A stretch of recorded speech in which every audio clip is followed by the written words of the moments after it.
Well, greetings everybody, and happy Friday night. My name is Lazerbolt. I'm your host tonight for Friday Night Flights. And yeah, tonight we are taking off out of beautiful Tropicana, this gold-laden region of Australia here. They've got some gold mines and all kinds of neat stuff going on. So yeah, we're going to be doing that. It's going to be about a 2.5-hour flight. We're taking off here in about 3 or 4 minutes. So you got plenty of time to grab yourself a drink and grab a snack and relax on a Friday night and just kind of hang out with us. It's going to be a good time.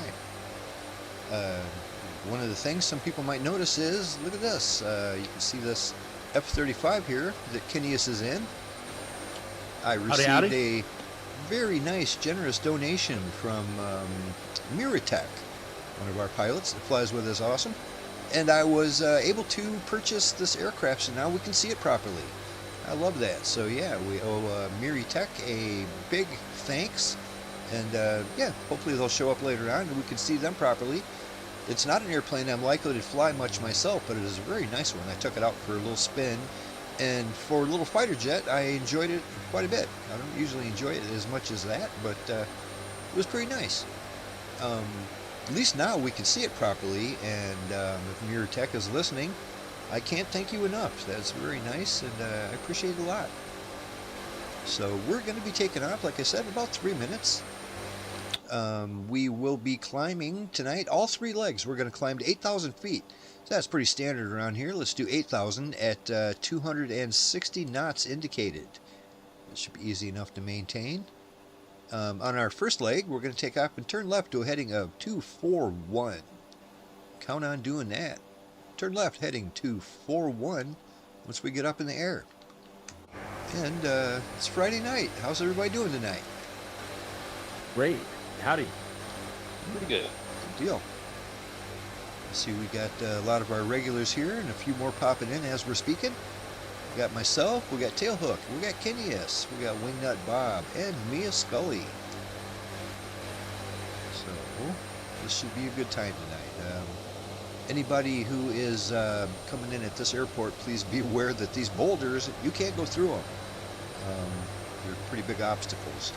So, if you do spawn in up here at the airport, just go ahead and use the runway itself and taxi down here. We're going to be leaving from runway 27, and we're going to be doing that in about 2 minutes. So, get your airplane all situated here, get your flight plan going, and you will notice in the description of the video, it tells you where we're going and what we're doing, and we'd love to have you join us. If you got time to do that, go ahead and hop on in. There's a PLN file down there. You can pop it into your EFB, and it'll have all the information you need for every leg. So yeah, get that all set up for yourself, and we'll be taking off here shortly. It's always nice to see everybody on a Friday night. It means we all made it through another week, and that was great. And, yeah, here we are again. We got our buddy James Holmes already piping in. James Holmes over there in Scotland says, are you choosing to be an astronaut? Would you take it? I'm chosen to be an astronaut. I would. Hell yeah. I'd be there in a heartbeat. Send me to space. I would love that. I see a lot of people seem to be scared of going to space, but nope, not me. Send me up there. I would love it.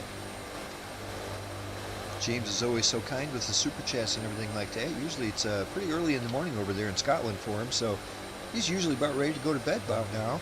But I appreciate him stopping in and saying hi. It's always nice. Speaking of, we got a couple of new pilots popping in here. We got Longhorn just joined us. Good to see him. Coast, you're with us too. So right on. We should be having a good old time. We got Tailhook back here. Okay. Yes, sir. It's good to see everybody. Greetings. Greetings, Longhorn. Hey, Coast, you flying with us this evening, or I don't see your plane? I think Coast just is just loading in right now. I can hear him, but it's real quiet. Yeah. Very quiet. Yeah, I can see your light lighting up like you're talking. Still really quiet.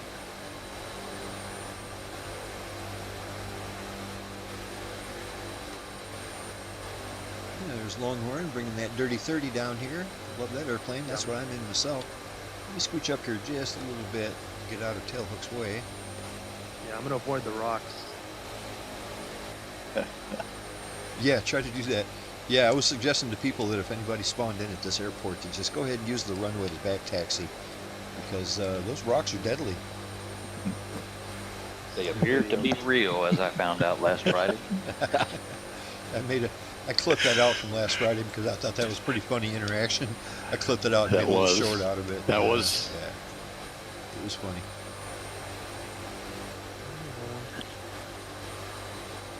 Well, guys and girls and pilots of all sizes here, it is 10 after the hour. That is time for us to get going.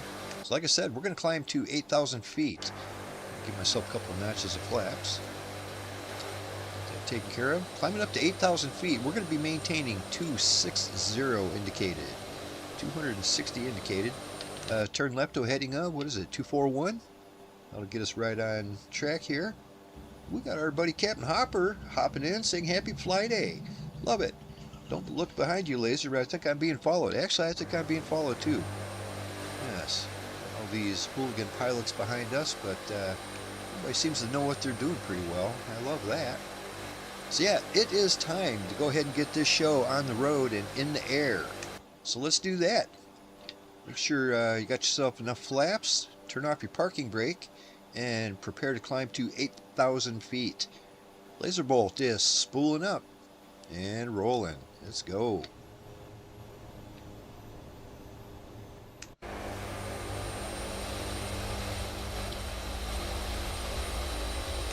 It's hard to beat these giant Hercules here, the Herky Birds, my favorite, the C-130s.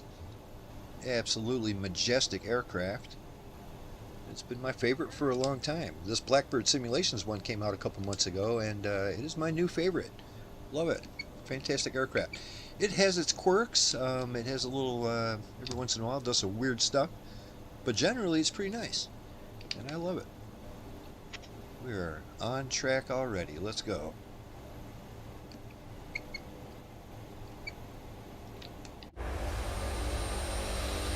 It is really nice being able to see that F-35 that Kineas is in. Like I said, unfortunately, I think the NVIDIA driver that I just installed does not seem to be wanting to agree with Microsoft Flight Simulator. It's lagging really bad. I don't think I've installed that one yet, so maybe I'll hold off on that for a little bit. Yeah. You still got your gear down? Yeah. Yeah, let them gear up. Yeah, that the M35 there, or the F-35, is courtesy of our buddy Miratech. They were generous enough to make a donation that allowed me to go ahead and grab that airplane. And now I can gladly see everybody who flies it. That's a pretty popular airplane. There's a lot of people who've been wanting to fly it over the last few months. And it is an absolute pleasure to see it properly. Usually it substitutes it for like a giant 737 or something weird looking like that. It's something that doesn't make any sense at all, you know. But tonight we can see that thing pretty good. I love it. Well, as soon as I can get it under control, I'll try to get right behind you. There you go. Get up here and give us a show. Give us a good look at that airplane. It's pretty nice. Like I said, I don't generally fly fighter jets all that much. It's just not my thing. I like a big old prop like this Herky Bird. But after I installed it, I took it for a spin for about a half hour. And I was a little surprised at just how much I liked it. I liked it quite a bit. Nice little airplane. Get my speed set here. Here we go. We are climbing to 8,000 at 260 knots.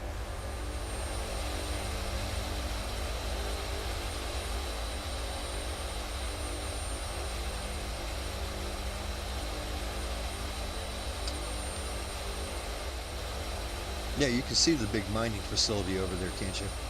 That's where they're digging all the gold out of the earth. They discovered a big gold mine here, and well, a big vein of gold. Back in 2008, 2012, they started digging it out of the ground. It is now one of the largest gold mines on Earth. Yeah, good for them. Microsoft Flight Simulator has crashed. Oh no. Yeah. Jeez, do you think it's related to that graphics update or the graphics cards? I'm not certain. I was doing the eVTOL flights earlier. Everything seemed to be fine. Last night it did glitch out and crashed once, but this time it's acting like it's having a real tough time with multiplayer. It's about to 15 frames a second. Oh no. Yeah, sometimes multiplayer installed can add a whole different monkey wrench to the system here. That's a shame. Sure enough. Hopefully you can get that sorted out and you can be back Yeah. joining us. I just installed it a few days ago when it came out. So far, so good anyway. That new NVIDIA update? Yeah. Yeah, I still need to grab that. Well, the good thing is if it does settle down, I'll be able to catch up to you pretty quickly. Yeah, you will be able to catch us up in a big hurry here. Got about 115 miles to go before we reach our first destination. First destination is a little place called Carosue Dam. I'm assuming there's a dam around there, but when I flew the flight earlier this week, I did not actually see a dam anywhere. It must not be in the game.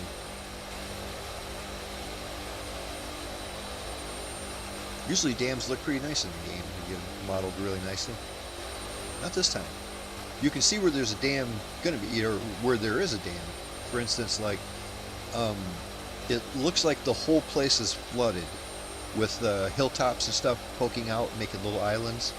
It's usually a telltale sign of a dam area that's, you know, they flood the whole region there. And, yeah, Well, damn. Oh, damn indeed. You end up with all these little islands poking out. They're just, really just hilltops, but they're sticking up through the water. Good deal. We got our buddy Compass Coast joining us back there. I don't know if he's got his microphone fixed yet, but you can see his airplane. Well, when we get there, I'll be your damn tour guide. Feel free to take all the damn pictures you like. Ah, damn it. Yep, somebody damned it already. Coast, I barely hear you in your voice in the background. For some reason, your mic is just not producing.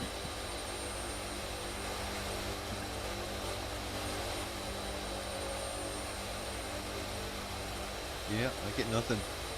I can see he's talking because the lights lit up, but Yeah. I got nothing. Everybody else sounds pretty good. I hear just a tiny bit of his voice come through, and that's about all. Ghost. That's all I'm getting. So hopefully everybody had a good week. We made it to another Friday. Nobody had any problems?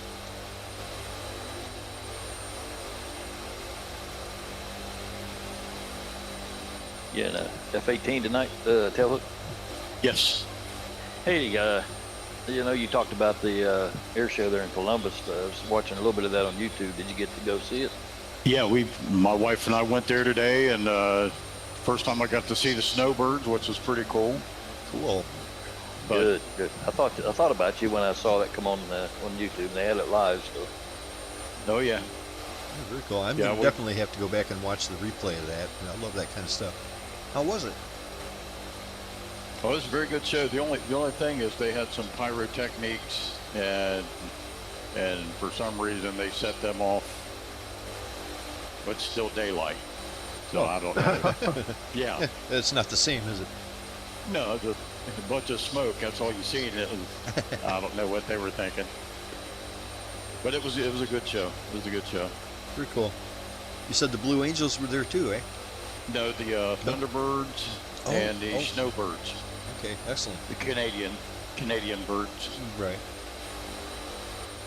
Well, somebody last week, I believe, mentioned, it might have been Coast, or no, I think maybe it was Matthew, that the Snowbirds, they're going to be decommissioning their aircraft here pretty soon. They're not going to be doing too many more flights after this year, so they can upgrade their aircraft and get something a little more current. Yeah.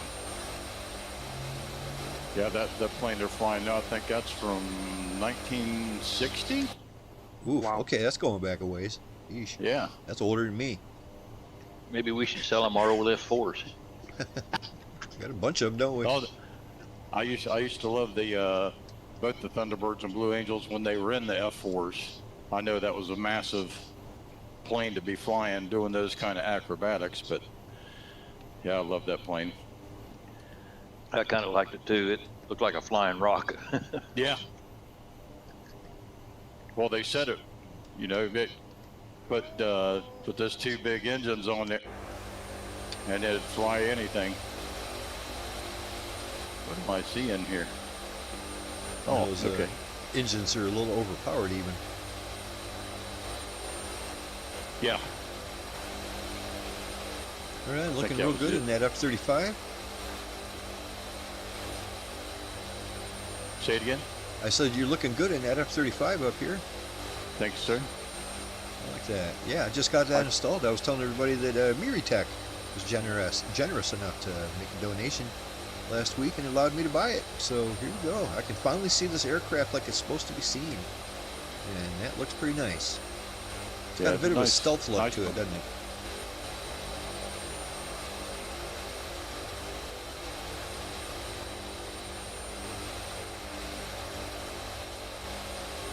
One of the nice things about this aircraft is it is a VTOL, a vertical takeoff and landing. This thing can take off and land just like a helicopter. So that's pretty sharp for a fighter jet. Yeah, that is the B model. The A doesn't do that. No, the A is a Air Force model, and the B is the Marines, and I want to say the C model is the Navy, which is a little bit bigger. Right. A Yeah, little I more noticed stout. they're completely separate models too. There's 3 different airplanes in your library. There's 3 separate ones. They're not even different variations. They're totally different airplanes. Yeah, Right. Pretty cool.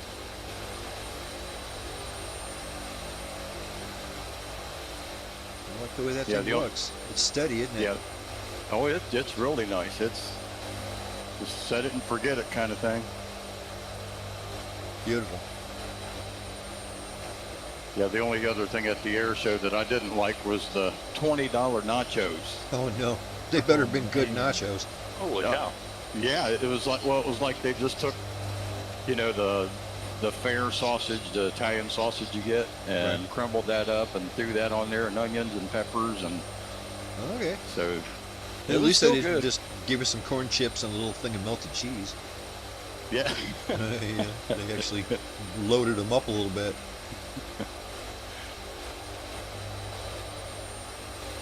Yeah, that sounds like a good time. Yeah, they do.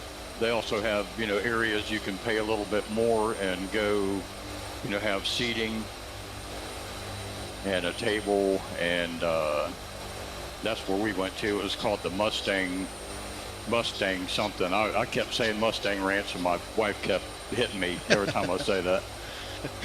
Get it right, she said.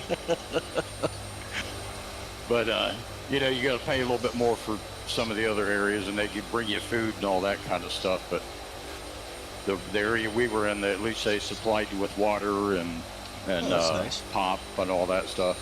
Yeah, real nice. Yeah. How's the weather been? Was it nice weather for that? You didn't get rained on? Oh, beautiful weather. We had some high clouds, but nice blue skies and lots of sunscreen for this white guy. Awesome. It's almost been a little bit cold around here. I mean, we're back down in the 60 degrees. A little bit of rain every day. Yeah. At Yeah, nighttime, we've been a little getting the chilly. chill. I think it was in the 40s yesterday at one point. Oh, wow. Oh, I envy you there. Well, you guys got like 90?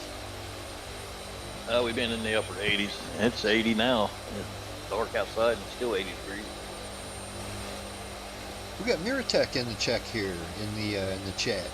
So yeah, Miri, I can't thank you enough for the generous super chat that allows me to buy this the F-35. Look how cool that thing looks. I love it. Yeah. I was telling the guys here, I took it for a little spin just to check it out a little bit. It's not usually my thing to fly fighter jets, but boy, that thing is solid as a rock, isn't it? It was a very nice little jet. Flew it around for about a half hour and really enjoyed myself. Not really, heard of Ghost. Heard you, but it's still very quiet, Coach. Yeah. Yeah, who knows? Might have been Microsoft messing with the sound settings again. Every time you update.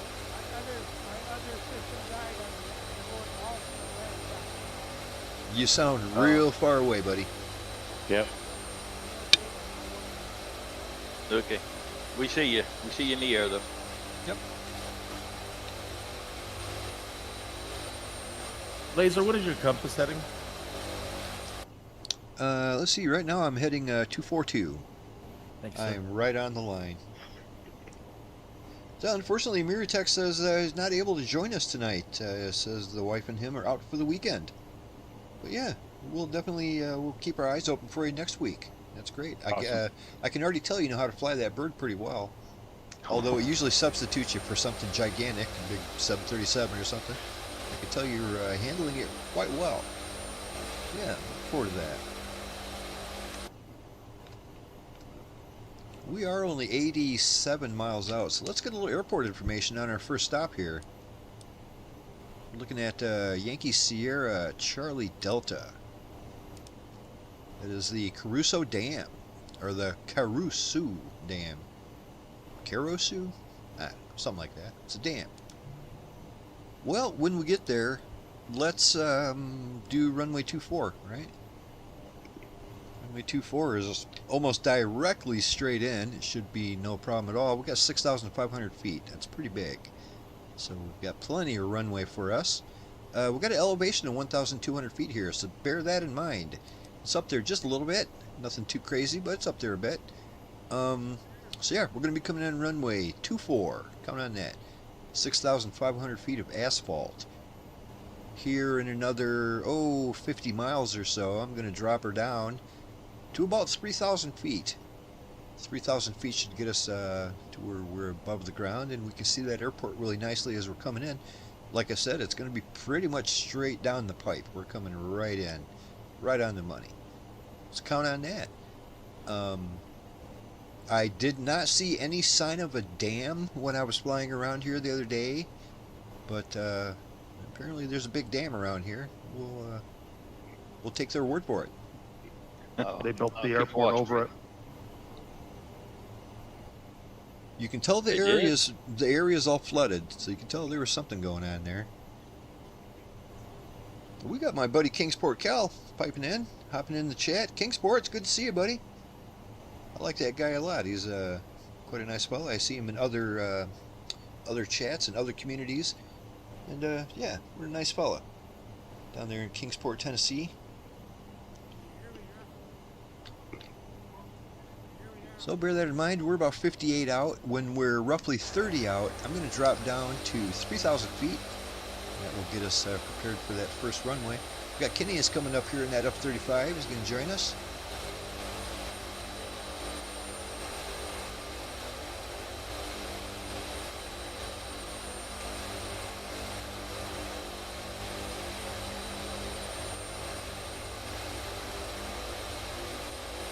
One of the communities I see Kingsport Cal in is this little channel called the Blathering Gaming, and we're going to do some kind of a, I don't know, like a dual stream sort of situation here one of these days, and it should be a good time.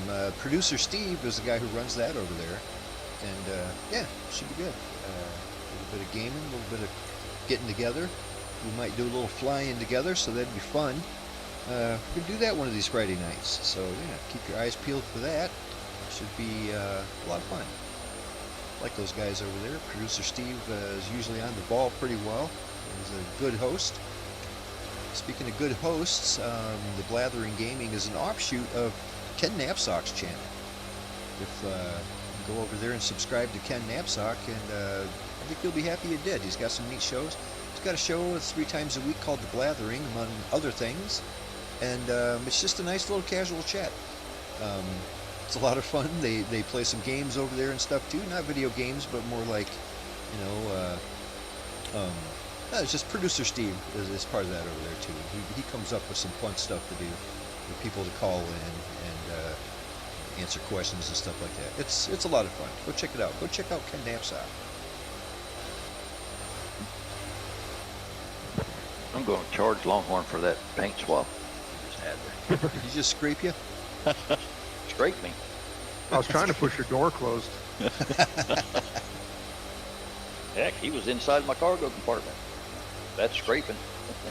I can see that F-35 from the front looks just like a UFO. I think that's what Yeah, a lot of people are it's got a seeing. You know, a lot crazy of this UFO footage you see is just airplanes from the front.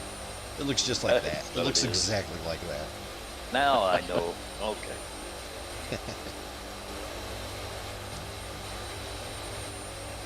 Speaking of people you should check out too, my buddy Captain Hopper over there. I saw he just released another XUR video.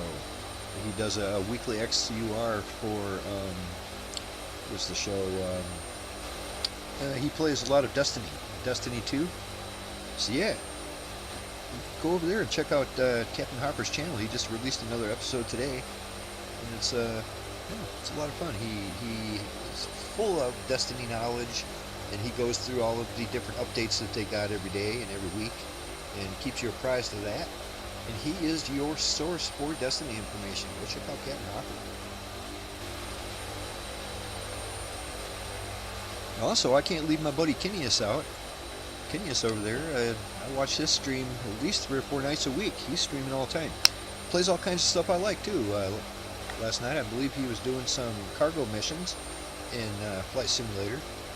And he's been playing a lot of Red Dead Redemption lately.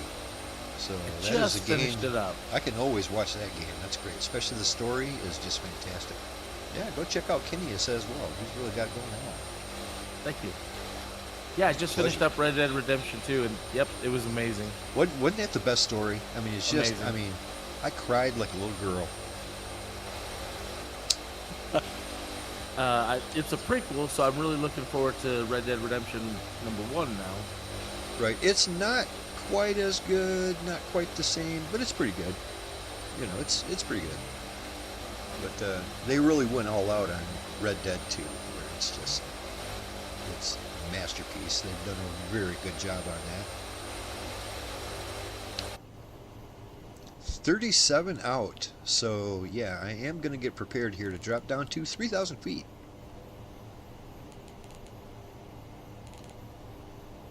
That will put us roughly 2,000 above the ground, and that's good enough. We should be able to see that airport as we're approaching. We are coming right down the pipe. We're landing runway 24, and that's going to be, we're not even going to have to move. We're just going to come down and land. So that'll be good. So I'm going to go ahead and begin my descent right now. Hopefully keep it reasonable, nothing too fast.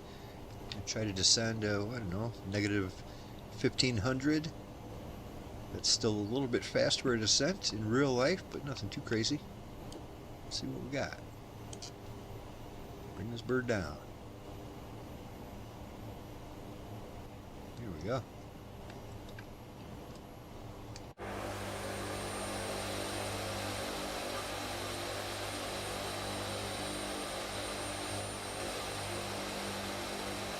Yeah, I'm looking forward to getting together with producer Steve there, and that he wants to do a little flying.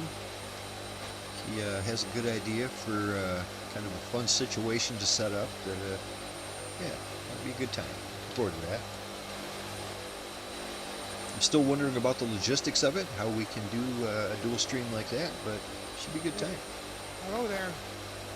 Hey, you're a little louder, but Yeah, not- we can finally hear not you a there little yet. bit.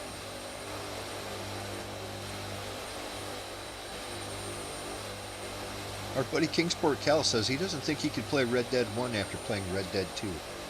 Might be right about that. You know what I mean? It's Red Dead 2 ends with such a bang. That whole thing, that whole last situation there, where what is that one guy that was part of your gang and he's chasing you through the mountains, or you're chasing him through the mountains? I forget the guy's name, but he's a real piece of work.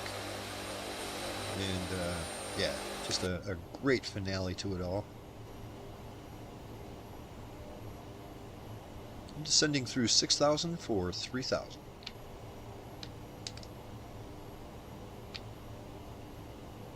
If you look on the map, you can see this whole area here. I'll bet you the dam is right here, because this area right here just looks like it's just flooded. So, you know what I mean? There's all the hillsides and everything are poking up through the water, making little islands. Can anybody hear me? There you go. We can hear you now, buddy. It's good to hear you, man. Happy Friday. Guess what? What? You know, the new computer went belly up, Huh? so I got my daughter's laptop. Right? My old backup computer, which I've been using for a year, went belly up. Oh, no. And so everything I was doing was on my daughter's laptop, which is, a whole new place for. I had to install all the stuff on there. Right. So I figured out what was wrong on my old desktop, and I fixed it. Well, good deal. Yeah, guess what went wrong? I couldn't imagine. What is it? A bad SATA cable. Oh, is that all it was? A SATA cable? Okay. I mean, I suppose if that's on your main boot drive, that'll muck up everything, won't it? Main boot drive. Okay. Geez, I wonder. You're back in your original equipment then. What happened is that over time, I had a SATA cable with a right angle connector on it, and it had been putting pressure on the bottom hole, the connector, The plastic pins? connector. And just a connector that kept everything on it, and it broke off, and then it pushed itself off connector very slowly. Oh. Well, good. I mean, at least that sounds like a simple fix. You just got to get in there and do it, and it's done. So good. Problem is finding it. I found it by pure accident. Right. Well, at least it was a desktop computer. Those are much easier to work on than a laptop. Those are almost too hard. We're 15 out, guys and girls. I'm going to go ahead and bring this bird, I'm going to bring my speed down to about 200. Get ready to do some flaps. 15 out from Carosue Dam. Hey, Bob. Just plow through you and me. You should have told me you're slowing down earlier. I did. Yeah, I think I said it as I was doing it, and it didn't give much time for people to react.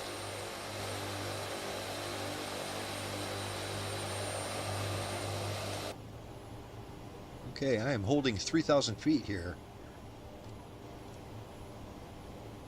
Should see signs of that airport very shortly.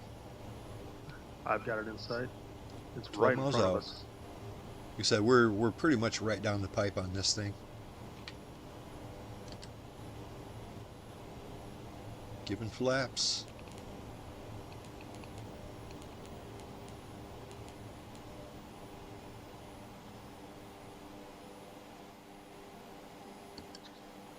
It's a big old 6,500 feet of runway. This is plenty for us.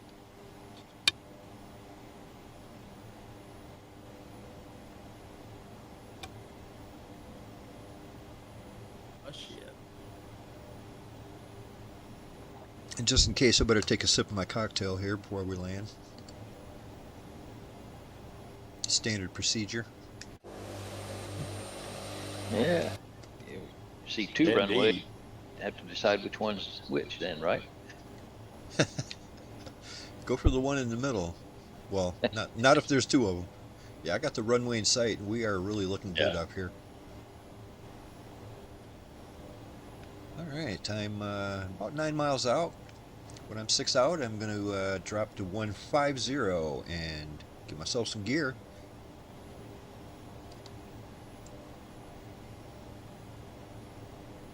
Matter of fact, I'm going to drop to 150 right now to get some space in between me and Bob, so we don't land on top of each other.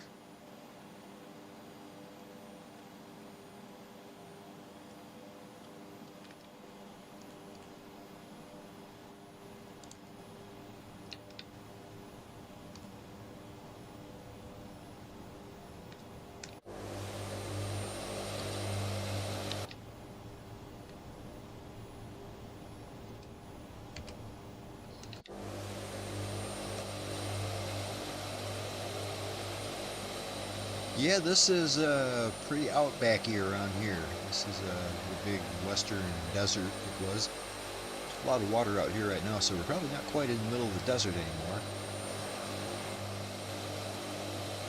We are making our way tonight towards Perth International, the big city of Perth, which is the capital of Western Australia. It's a nice place. Also one of the world's most livable cities, they call it. I like the way that sounds, just a livable city.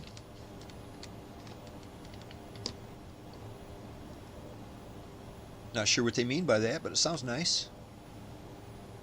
I suppose they mean that it's affordable and nice. There's all kinds of good stuff around there to see.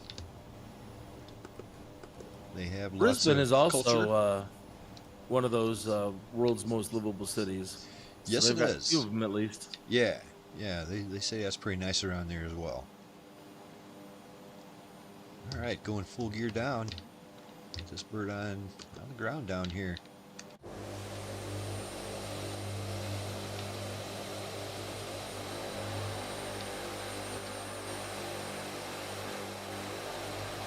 I am so happy to be able to see those F-35s now. They look great, and I love them.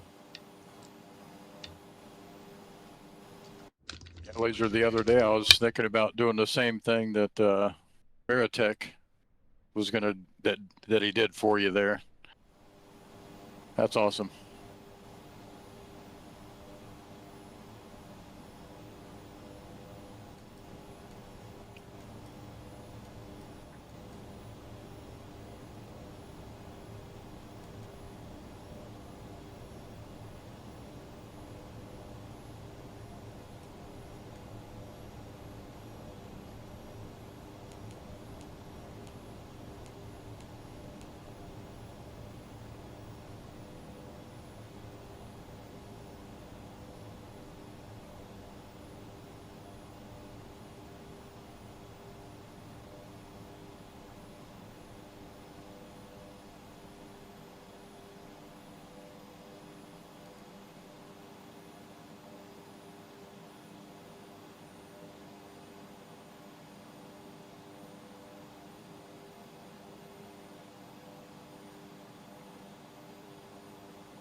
Anybody still there?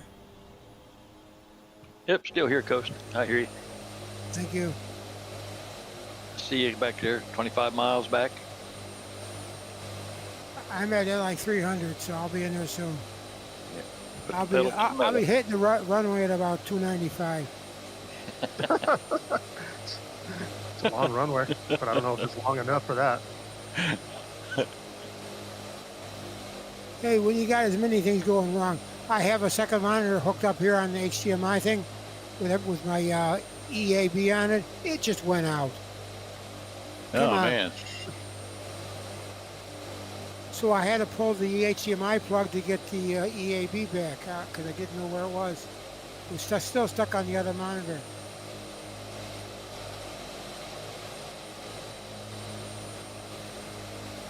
Help!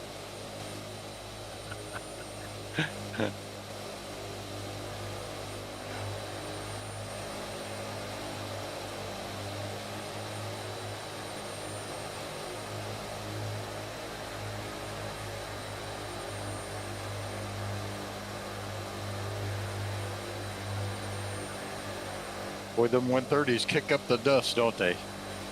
They sure do. Hey, Longhorn. Yeah. You're a California man. I was watching a series. This guy does abandoned locations, and he did one there in California that Northrop had a facility just 35 miles west of Edwards Air Force Base. It's been abandoned, and he drove a Jeep out there, and he went through the whole facility and flew his drone and whatnot. Is that Jesse's drone adventure? No, it was called Wasteland Wednesday, but I know who Jesse is too. I've seen some of his abandoned videos, but the guy did real well. He narrated it real well and drove his Jeep out there. It took him a couple of days to get there because it's in the flat middle of nowhere, just at the foot of the mountains. Well, yeah, Edwards is in the middle of nowhere. We actually, when we went to visit my sister last year, we stopped off at a hip camp, which was basically just a dirt spot out in the middle of the desert, like right across the highway from Edwards. And actually it's in the town of Edwards. And it's like, that is the most desolate place I've ever been. Yeah, he, I mean, the hangars, the buildings, the facilities look like they're almost new. And I guess it opened in '80 and closed in 2011. And it was a radar site where they tested the B2 and the stealth for radar arrays and how it affected the visuals on the stealth airplanes. Mm-hmm. And they ended up shutting it down. But he said they thought that there were some underground facilities a part of that, and he couldn't find it, but he found a big air conditioning system, and he looked in there, and you could see where it does go underground. So I don't know, but it had 2 or 3 runways right there that was kind of grown up, grass and stuff coming up through it. And I thought, well, gee whiz, let me see if I can find that on Microsoft Flight Sim. And you know what? It's there. It is. That sounds cool. Yeah, right. It'd be awesome to actually get out and walk around in there. Yeah, I Probably flew couldn't go there. underground, There's a but- little dirt grass strip like 3 miles from it. So I when I found it on the maps, then I went to Microsoft Flight Sim, and I flew and landed right there at that facility. It doesn't have any airport codes. It's not marked or anything, but the airport, or the runways and the facilities are actually there in Microsoft Flight Sim. And they were smooth enough to land on? Cool. There was a couple of trees and some spots you have to dodge, but I flew a C-47 in there and landed it. Okay. Yeah, because I did a career flight last week that I'm pretty sure that wasn't where it was at, but it went over what sure looked to be an airport when on the way to the airport that I was going to. And so I looked it up, and sure enough, boy, I flew over, the photogrammetry was still there for some abandoned airfield. So I keep kind of wanting to, like, it's up by Reno, I think. So it's like, shoot, I need to go back there and see if I can land there. Yeah, I do that a lot. I find these abandoned military bases or abandoned airfields all the time, and I go fly into them, and that's fun. Well, it looks like we're actually going to get to see Coast land here. I think he's only about 4 miles out, so he's right here. He made it here in a hurry. Hopefully he's not still going 300. Get your scorecards out. Get your scorecards out. You Yeah, know, well, we're kind of in the runway, but just go right through us, buddy. Yeah, he made up that time in a hurry. Like I said, he was 24 miles out, and now he's only 3. So, yeah, hopefully he's slowed down a little bit. Just go right through us, pal. Actually, The other aviation. you might want to just do a touch and go, and we'll follow you out. Here he comes. He can't answer you. He's concentrating too hard trying to hold that yoke in place. I love that big old herky bird. Here it comes. Don't forget the wheels. Here he goes. Yeah, he's coming in fast. Oh boy. Holy cow. Oh, Nice. it's a good thing it's got some good reverse thrusters on it.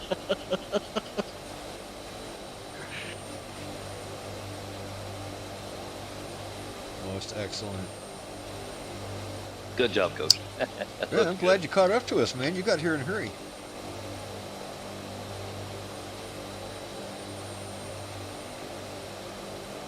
All right, this second leg, we're going to do 8,000 feet, guys and girls. Climb to 8,000. We are going to be maintaining, once again, 260 knots. And we're going to turn right to a heading of 273. Count on turning right to a heading of 273. That will get us inbound to our second destination of the evening. We're on our way to a little place called Windarling. So yeah, sounds nice. Windarling. Well, that It's going sounds to be sweet. 1 minute. 1 minute, guys and girls.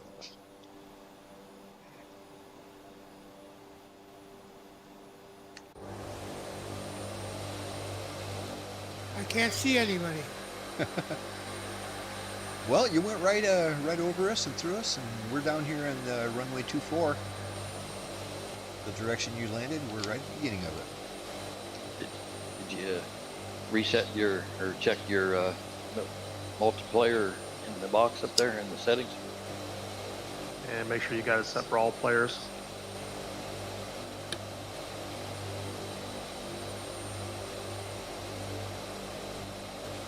Yeah, that's right. If you said you had to reinstall the game on a different computer, it might have reset a bunch of that stuff.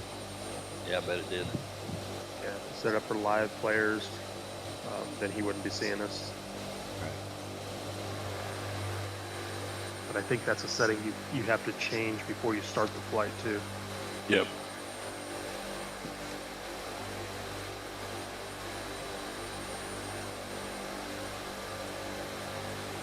Well, guys and girls, it's time to get these birds back up in the air. Let's do this second leg. Like I said, 8,000 feet, 260 indicated. Turn right to a heading of 273. Lazerbolt is spooling up. We're rolling. Don't forget your flaps.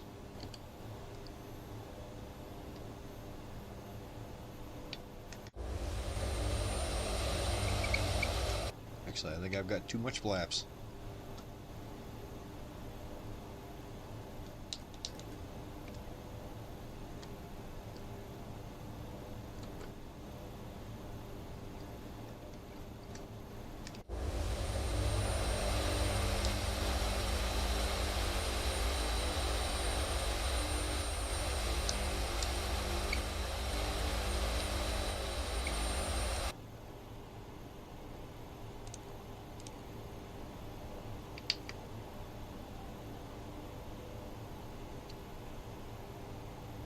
Navigation captured.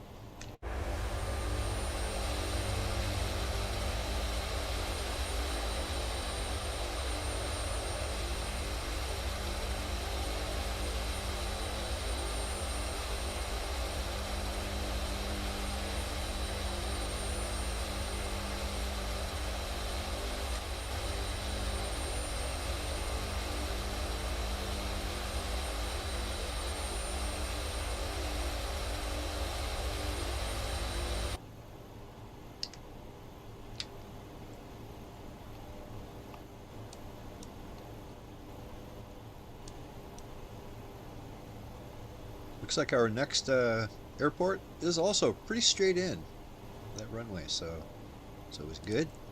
Makes it easy.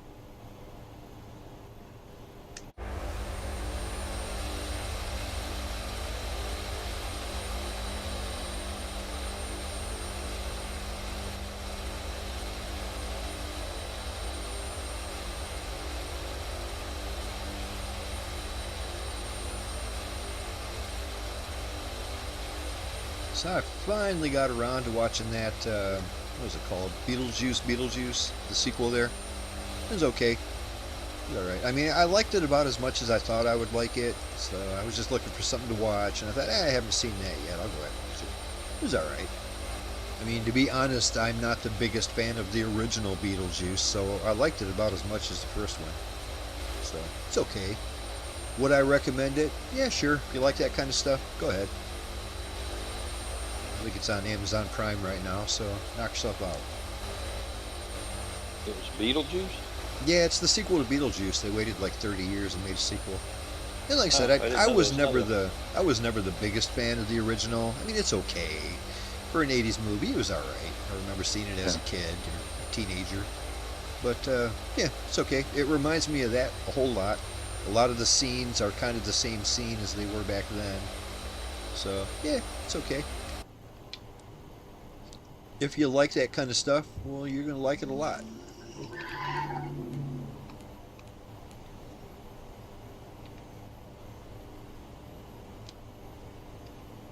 Alright, level at 8,000, holding 260. Yeah, Longhorn, I keep wanting to plan a little RV trip, but the weather just hasn't been all that great lately. It's been kind of cold and rainy. It's never stopped me before, but yeah, kind of waiting for a little nicer weather. Yeah, we've been flirting with 100 all week, and finally today and tomorrow is supposed to be 80. Today was about 80, and tomorrow's supposed to be 80, but then we're going back up to upper 80s and mid 90s. Yeah, that's a little much. Yeah, Wingnut Bob said he's got similar, like super hot down there in Tennessee. Yeah, we've been in the upper 80s.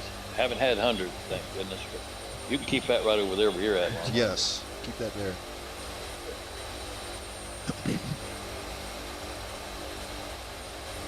I mean, honestly, the 60s, mid 60s that we've been having, that's pretty comfortable temperature. It's just, it's not what I'm thinking of when I'm thinking of, you know, take the RV out and have a nice little trip, you know, sit outside and enjoy the sunshine. Like if I wanted to stay inside and be cold, I could do that at home. Well, that's a nice thing about being 2 hours from the ocean. If you decide to go camp on the ocean or on the coast, then it'll be probably 60 degrees every day there, no matter what time of year it is. Nice 20-degree difference, huh? That's cool. Oh no, it's 60 degrees 365 days a year there. Nice. Really? Wow. Actually, I do. Yeah, winter's actually usually 50s. Winter or summers are 60s. Huh. Yeah, I'm right on Lake Michigan, so that keeps me a little cooler than normal.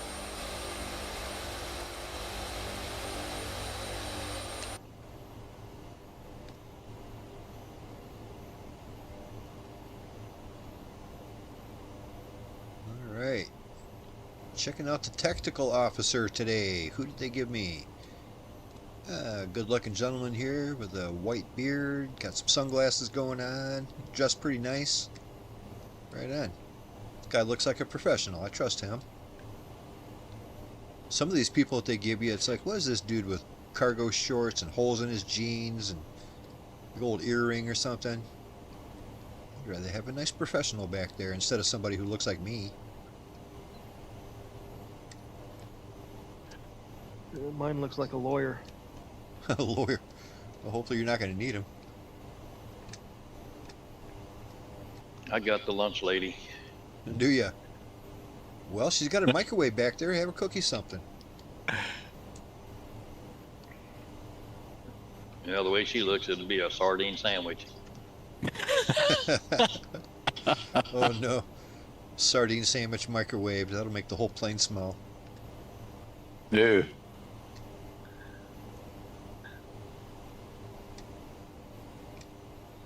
How come you guys can see me and I can't see you? I don't know. There's a million reasons. There's the 3 big ones that you could check. Like I said, the one that you might need to do, you'll have to leave the game to do it. It's the one they described earlier, under flight conditions. Yeah, that has to be all players. Yeah. I'll see what I can do. And then It's right on the map screen, as you know, when you're in free flight, you got the map going. Up in the right hand corner it says flight conditions. Click on that and then it gives you some multiplayer stuff. Make sure it's set to all players.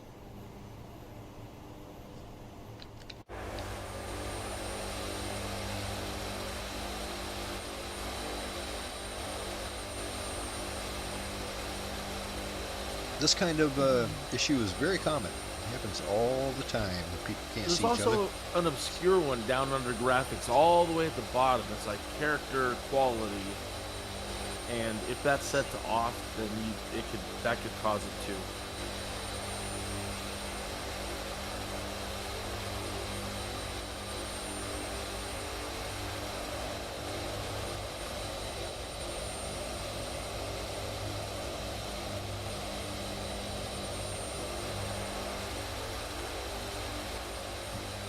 have to My go tiny gentle on son's, my yoke tonight. I got 2 fingers on each hand that got busted.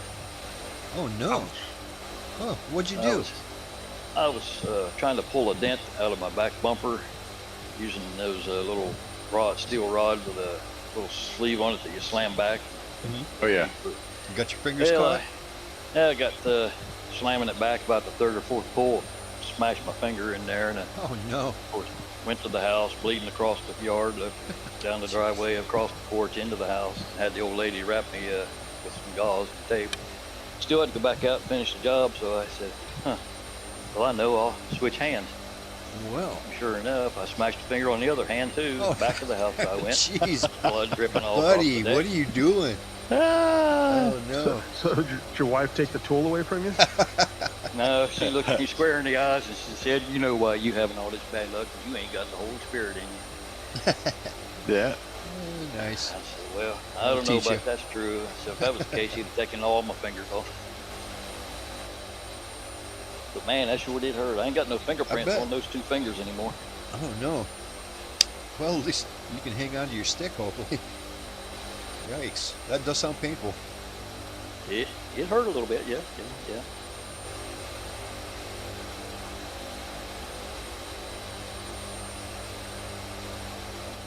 Note to self, if you're using one of those tools, put some gloves on. I'll tell you what. Oh yeah. Yeah, I got a little body work on my car I need to eventually get around to doing too. I'm not sure I'll be able to help my car. I said this past winter when my car was parked, somebody backed into me and smashed in the whole front end and kind of crinkled up my hood. So yeah, I don't know what much I could do about that. I don't think I could straighten it out. I might just have to get a new hood. Can you take it off and hammer it out from the inside out?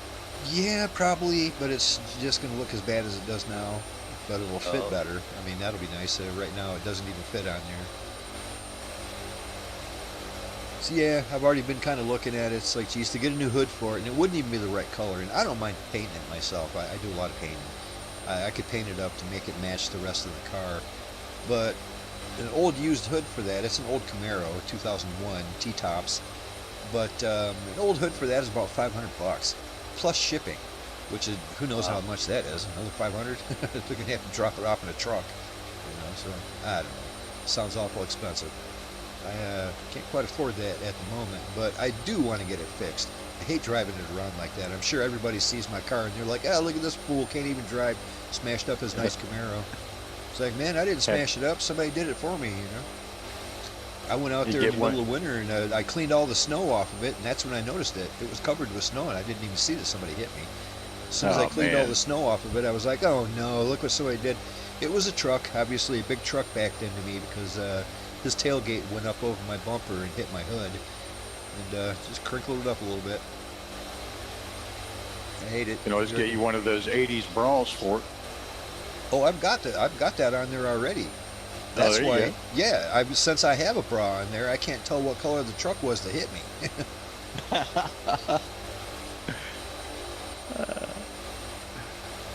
I'm assuming it was somebody else in the parking lot that I park in. I park in the city lot. And yeah, my car sat there for at least a week and a half. I didn't drive it because the weather was so bad. My Camaro doesn't go very good in the snow. So often in the wintertime, I'll just let it sit there. I won't drive it at all. And we had a good winter. We had a lot of snow. And like I said, one day I go out there and clean all the snow off of it and notice, oh great, sometime in the last 2 weeks somebody smashed my car. Nothing I can do about it. I can't tell who did it. There's no cameras around. I mean, even if I could tell who did it, what am I going to do then? Go knock on their door and demand justice? Yeah. There's nobody here named Justice. Yeah, exactly. Yeah, you need to get you one of them big orange cones next winter and set it on the hood. There you go. I'm kind of thinking it was probably whoever was plowing out the parking lot. There's a big plow truck goes through there, and it might have been him. It didn't back right into me. Either way, it's not that hard to fix a hood or to replace it. It's just I can't afford that right now. It's way more than I can afford.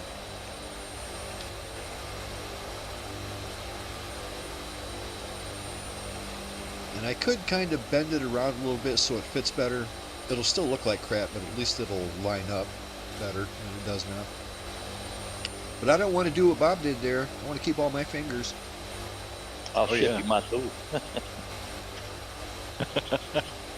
You're not going to need it. Not for a little while. Did you end up fixing what your bumper was doing? I got it pulled out a little bit, and I'd backed into a daggone light post at a credit union parking lot. I was using the side mirror to stay in the lines, and that post was right at the edge of the Right parking there. lot, so it was out of sight, out of view. But yeah, I got it mostly pulled out. There's a tiny little crease left in it at the top that I won't be able to get out, but that's okay. It looks better. Right. And they don't make chrome bumpers like they used to. I'll tell you what, they're thin as paper. Yeah. Well, that's one of the problems with my hood is it's, you would think a hood is just like a one-piece thing, but it's kind of not. It's more like two pieces, almost like a clamshell sort of situation where, like, I would have to pry it apart to even try to straighten yeah. out the top part, you know what I'm saying? It's not just like a one piece of metal.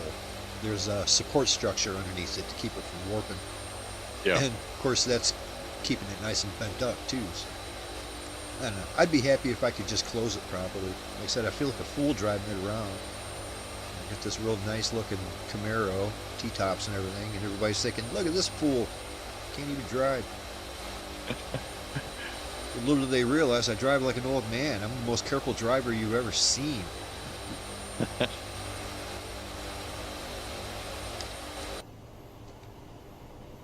Okay, we are 85 out from our next destination here. Nice. Let's get some information on this airport. We're going to be coming into Windarling. A beautiful name. We are coming in at runway 28 though. Count on that. It's a big 6,000 feet of asphalt. Once again, elevation of 1,500 feet.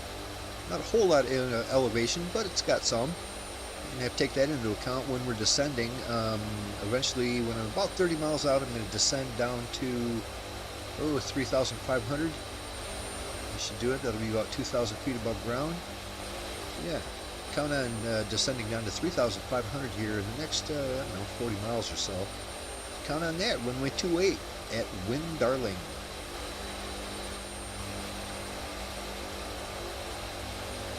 Something about, you guys were talking about Edwards Air Force Base earlier. Today they unveiled the new Air Force One at Joint Base Andrews Edwards. Really? Is it still a 747? I believe so. They're doing the same thing? Yeah, that's the one Different that paint job. it's one that Qatar donated to the White House or to the Yeah. I read that.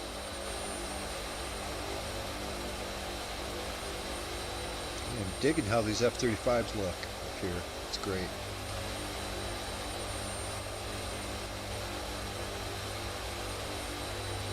Got the whole gang up here except for Coast. Miss you, buddy. I'm not going to get anywhere near you guys. Nah.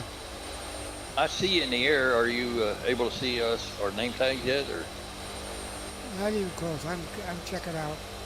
You can use the sim rate increase, and by doing that, it'll speed you up and you can catch up to us and then drop it back down to normal speed. Never used it. Don't know how to work it. That's the R button? I don't know, sir. I normally just set mine to like the plus and the minus keys for sim rate. Or you can use that Y key or Shift Z and then The slew. Yeah, the slew button. Yeah. What? And then that'll fast What? forward you to us. Not really.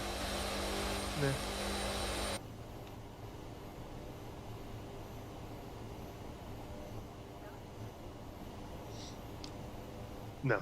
No. Mm-hmm. Yeah. All these birds are looking pretty nice.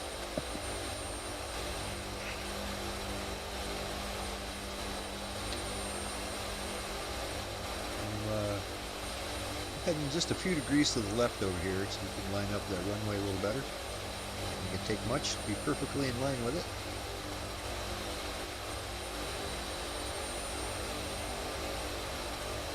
We're making good time tonight, actually. Making real good time.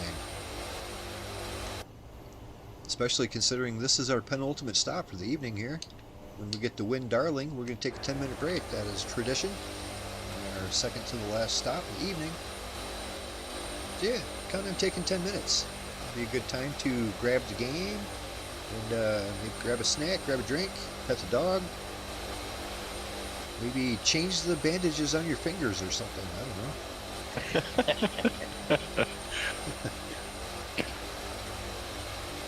Yeah, I remember back in the 80s, I heated up my Chevy door key. Remember back in those days, we had the 2 keys, and Right. I heated that thing up with a lighter because it was frozen and wasn't thinking about it. Yeah, I had like GM on my thumb Oh. and finger for like 2 weeks. Nice, nice. You heated it up and then grabbed it real good. Yeah, not that'll thinking do about it. You know. Yeah. Yeah. Bet that left an impression on you. No, you know it. Right. It's like you tattooed your thumb. Yep, with the GM. Nice. Reminds me of Lots of Raiders of the GMs. Lost Ark. Yeah.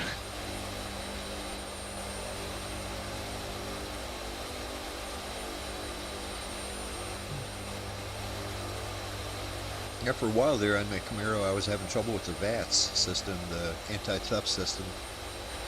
And yeah, it's got that, a lot of the old cars from back around the 2000s and that, the 90s, they had that VAT system in the key there. It was a little, Yeah. like a puck, resistor puck that's in there. Yeah, the Yeah, security thing. Yeah. Well, it Yeah, was my just my wife's a big Camaro fan, so she's had plenty. it had plenty of those issues probably too. Well, it's like these yeah. older cars, now that they're that system, it's a good simple system that works really well, but after about 30 years or so, the wiring running down your steering column, it tends to get a little weird, and then that Yeah. affects it. So all of a sudden, so I just bypassed all that. I made a little video. It's been getting a lot of views. I think a lot of people are having the same issue.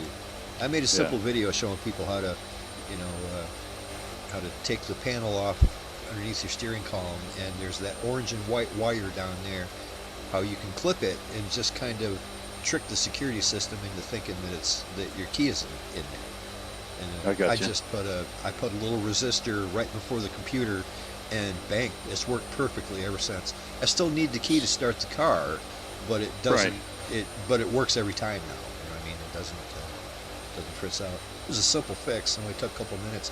But I think a lot of people are having that problem because that video is getting a ton of views. I made it a couple years ago, and to this day, people are watching it constantly. Yeah, that key wearing out like that, got that little resistor in it.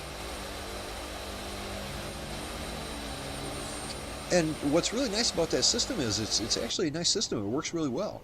It's just a resistor. There's no battery or anything like that, so it's not like, you know, oh, every once in a while you need to replace that chip. It's like, well, it's not a Right. chip. It's just a resistor. It sends a little pulse through the through that wiring and through that resistor. And if the resistance isn't perfect, there's 12 different resistances for each key. If the resistance isn't perfect, it just shuts off your fuel flow. So, I mean, Right. it's a nice system. It works really well. But like I said, after these cars are getting about 30 years old, that wiring is getting a little weird. Especially if you've got a tilt steering wheel, that'll kind of crimp it. And that's what happened to mine. yeah. Yeah, that's what happened to mine. And like I said, I just went and bypassed the whole thing and put a little resistor right there in front of the computer and fixed it right up. Haven't had a problem since. Nice. Anybody's having problems with their old GM cars like that, Yep. yeah, go check out my video. It's called something about the mechanic wanted $500 to fix my car, and I did it for a penny. Actually, nowadays it would be at least $1,000. Well, because the guy said he's going to have to replace my entire locking mechanism and all the wiring going from the lock down to the computer, and he was going to have to take apart my entire steering wheel to do that. And like I said, that was a few years ago, and it was $500 just for the parts. And I was like, well, That's insane. yeah, I told him too. I told him, I was like, well, I don't know, I've been doing some research online, and I think I could fix it real easy with just like a resistor. And he told me, nope, it doesn't work that way. People online are wrong. Everybody's lying to you, and it doesn't work that easy. I was like, well, I don't know. I'm not. Before I give the guy all my money, I'll try it. And I tried yeah. it. It worked exactly that easily. He was full of crap. He was so full of crap. It worked so easy, and it cost me like a 1 cent resistor, and it took maybe 10 minutes. It was super easy. Never had the Nice. problem since. Yeah, I remember looking that harness and all that up. That's expensive. Yeah. Well, and then I'd have to get a whole new set of keys and everything for it. And just, yeah. And more money. Yeah, more money.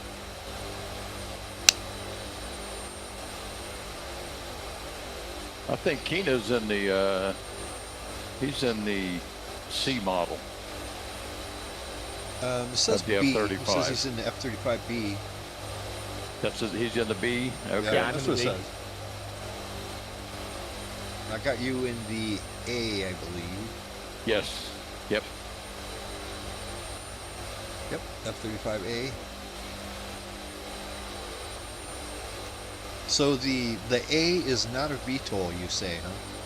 Correct.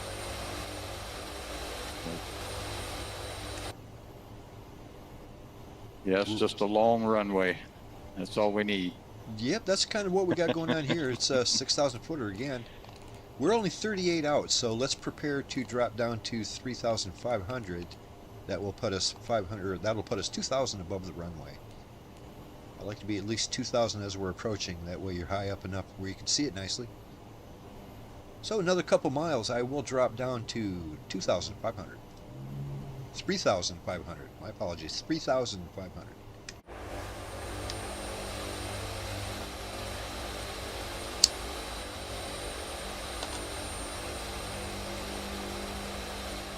It'll be just in time for me to reboot my cocktail here.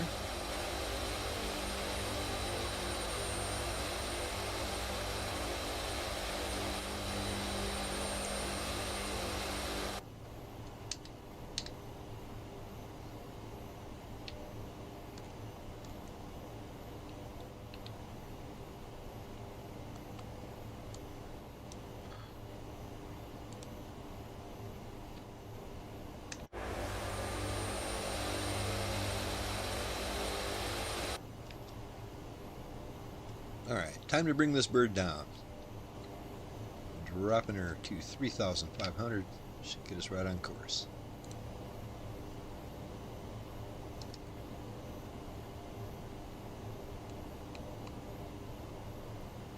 My pitch control knob is working like a charm all day here. Had to mess with it twice and it's been working great. Sometimes it gives me issues. Not today it ain't. Love it. When this bird is working like you want it to, it's fantastic.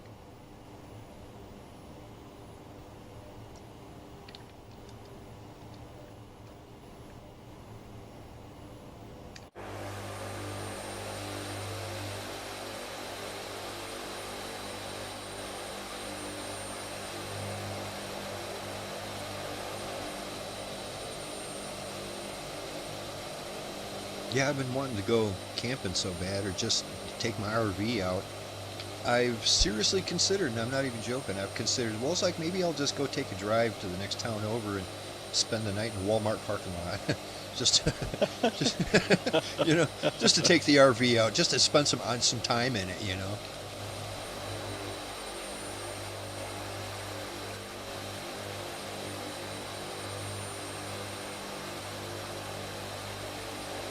One thing I need to do before I go anywhere is I need to fill my LP tank.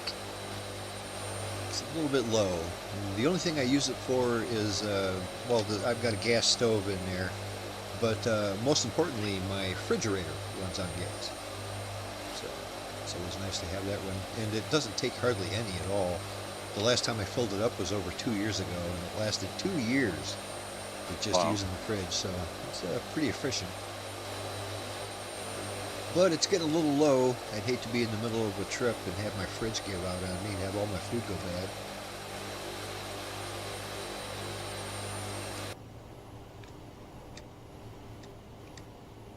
Where are you in for anyway? What's the airfield? The airfield we're coming into is Yankee Whiskey Delta Golf. Yankee Whiskey Delta Golf. We're about 20 miles out. So you can meet us there. That's we're going to take 10 minutes. We can take that 10 minutes and get your name tags all sorted out. Get your multiplayer up and running.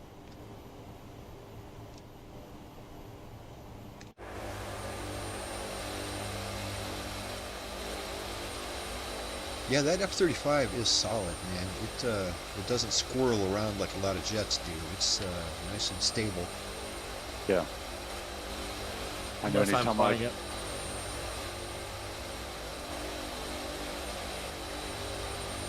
Our final destination tonight, Perth International, of course, has a nice fancy ILS approach going on, so we're going to be doing that.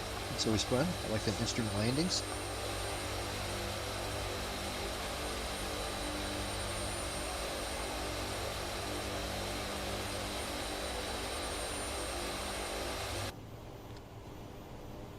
Alright, I'm going to begin slowing down here a little bit. I'm going to drop her down to about 220.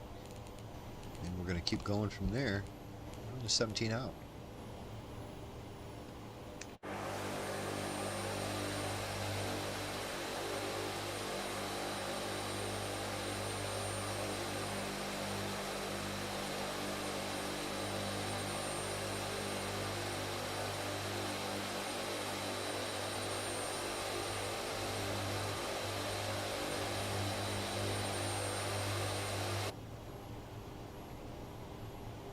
How's fuel usually work on them F-35s? You guys usually have enough fuel to get through an entire flight?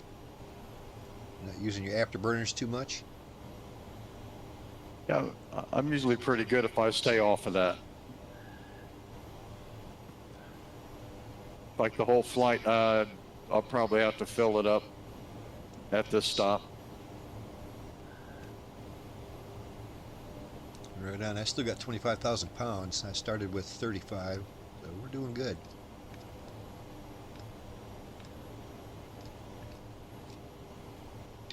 Dropping her to 200 indicated.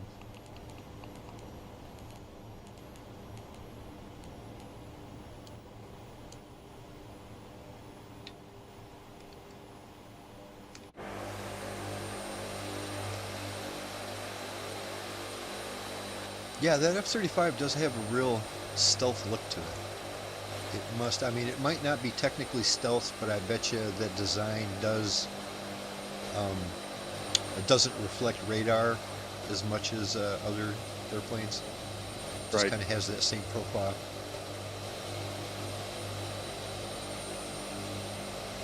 Runway in sight.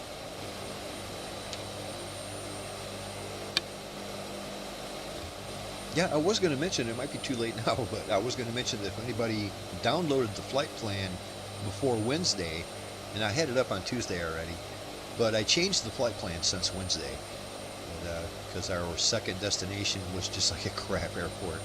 It was the worst. It looked like there was a glitch in the matrix there, and they didn't quite do it right. The runway was like out in the middle of the water, and it wasn't right. So I changed airports and then re-uploaded the flight plan. So if anybody's got the old flight plan, you'll see that this airport is not on it, but we're going there. All right, time to slow down and get some get some gear going. I'm going to drop her all the way down to 250 or 150. That is 150. Get ready for some landing gear. We're almost there.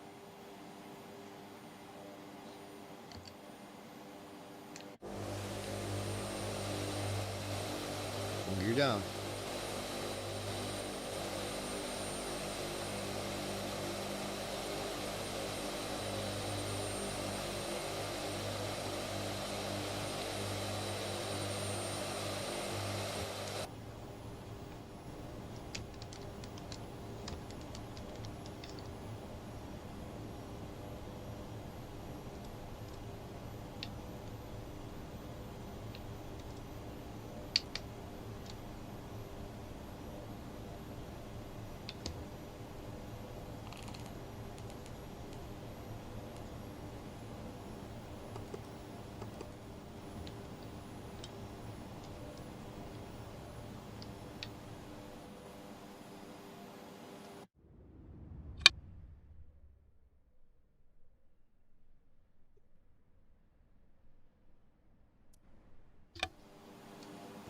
better.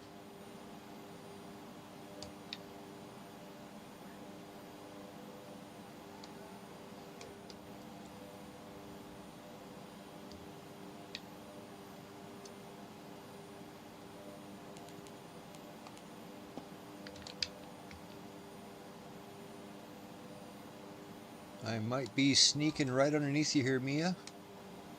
Trying to maintain a bit of separation on you. There we go. I can't see anybody.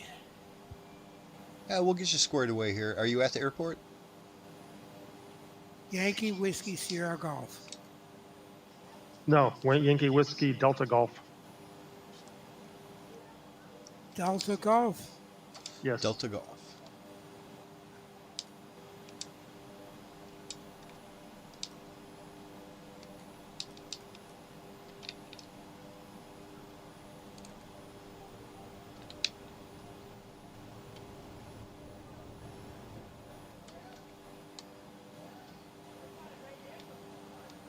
Nice looking runway. Not much facilities going on here, but the runway's dope.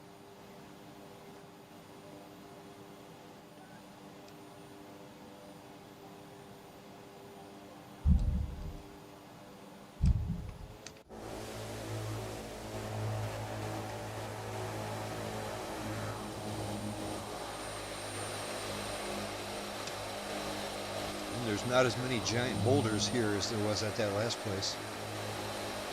See you at the end of the runway, Coast.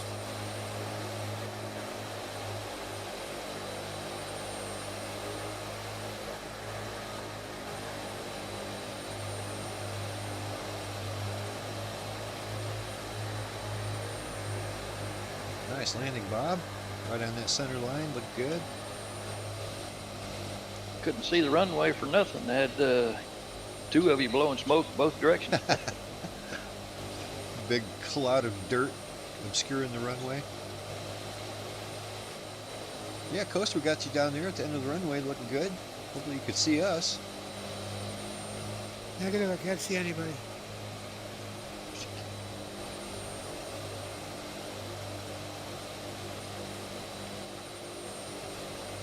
Well, we're going to back taxi over here to runway, what is it, 24, something like that. We're going to take a little bit of a break. We'll call this 10:27 or 27 past the hour wherever you are in the world. At 37 past the hour, we'll be back up in the air. So, grab a snack, grab a drink, let the dog out. Tell the wife you love her. They like hearing that kind of stuff. Yeah, we'll be back up in the air in 10 minutes. So, Coast, you got no name tags, no airplanes, no nothing. Zilch.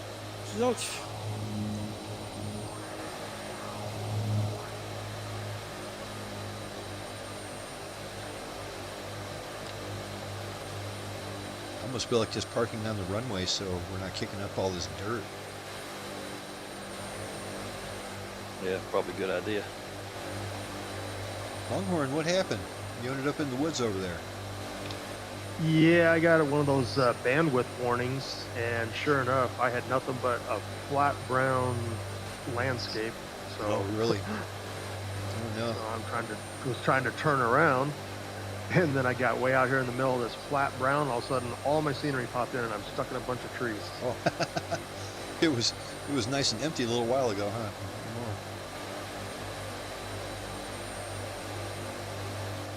Oh, sir, under general graphics at the bottom, when you click on global rendering quality, and it opens up all those other graphics.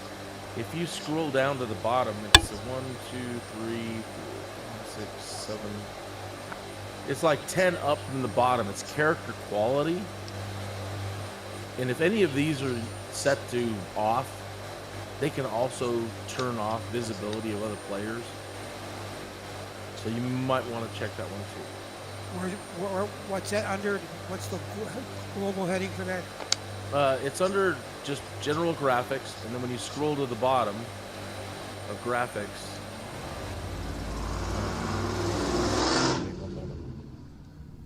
so at the bottom of graphics, when you click on global rendering quality, it opens up all those other options for graphics, and then Got it? It is the settings about 10 up from the bottom. You have a bunch of settings like character quality, character variety, character airport services quantity, airport services variety. If any of these are set to off, Character quality's off. yeah. Yeah, that might be it. And that's what makes it hard to diagnose stuff like this too, because you wouldn't think that has anything to do with senior Yeah. airplanes, you know? And it's buried in the graphics down there. And it wasn't published after the update. So when I was trying to do other group flights, it took me forever to figure out what the heck it was. Yeah, it's definitely something they changed in the last update.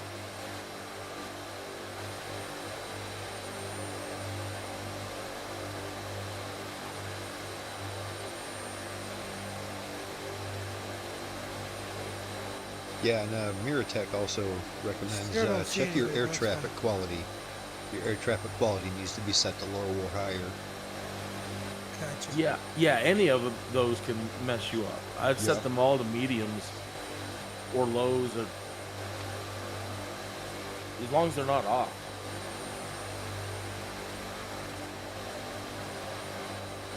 You guys might have the right idea over there. You're parked way back. You're not going to get all this dirt. Yeah, we're in the grass. Yeah, maybe back up and do that too.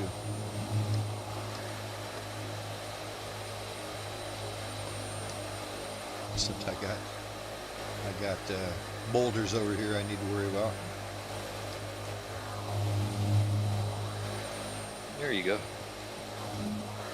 Yeah. That's nicer.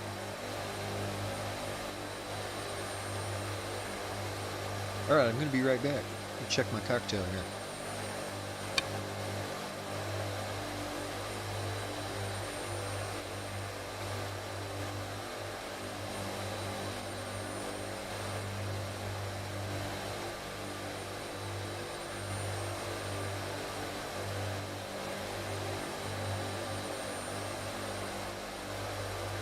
That's funny, Compass Coast, whatever you did now, I can't see you. I can see your name tag.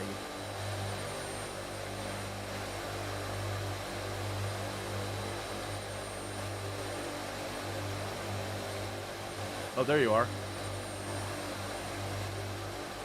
That happens when I go out. Okay, gotcha. I'm right next to you. I can't see a thing. I feel like Mr. Magoo. You might be.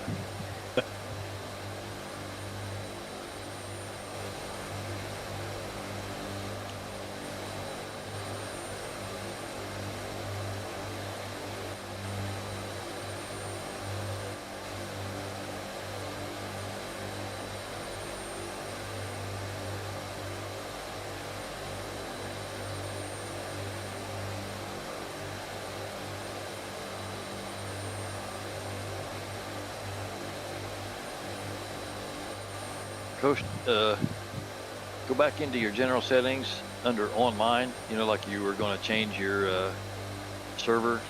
Under online, there's also one that's checked for multiplayer, show multiplayer aircraft in close proximity. Make sure that's checked, because that'll do it. Got it. Already, yeah, that was it. Okay. Multiplayer for replication model, high fidelity. Yeah. On the main screen, when you set up for flight conditions, so if you go back to the world map when you first come in, where you set up your weather and time of day, there's also options on the left-hand side of the screen to show everybody, like live weather turn. Yeah, I figured you probably did. I've already done that. I've Yes, started every possible thing. I think I should I think I got to get out of this.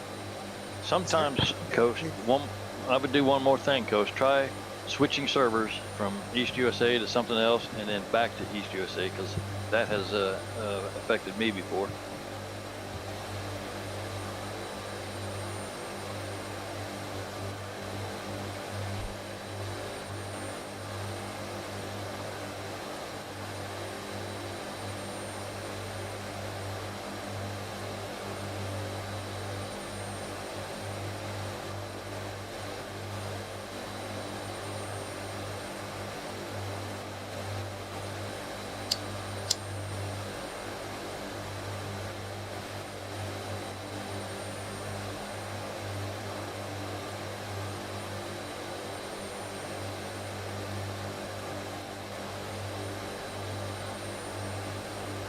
Nada. Nothing there either, huh? I have a feeling I gotta get out of this whole thing and restart the entire game. Maybe. We see you pretty good right now.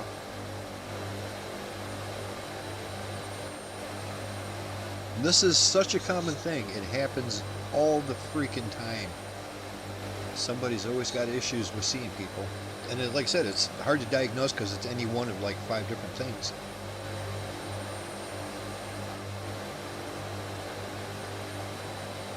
Yeah, it don't take long to reboot or restart the game sim.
Ooh, Bob, where are these pictures from? What's that all about? That's not here, is it? No. Remember I was telling you at Area 51 at Homey Airfield, Right. they had a junkyard behind the base. That's where that's at. Ah, cool. Bunch of dirty 30s all taken apart.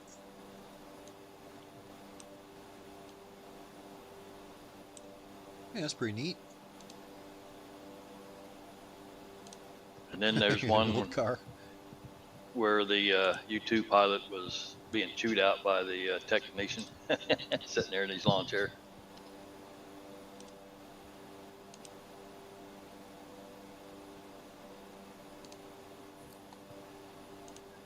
Oh, yeah, they're letting him have it. Guy looks like an astronaut. And the thing is, these are animated. It's not a still picture. They're actually moving. He's moving. He's waving his arms and throwing his hands in the air. And I wonder what the guy did. Is that Maverick and he went too fast or something? he's probably he's wearing his like an astronaut suit because of that U-2 he's flying there. Right. He's not flying him.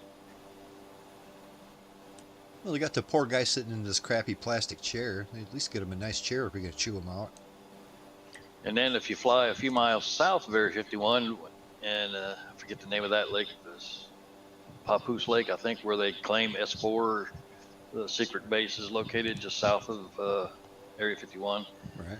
There's I'll put that one in there too. There's like a bunch of junked airplanes sitting in that lake, dry bed. Oh, no. Okay.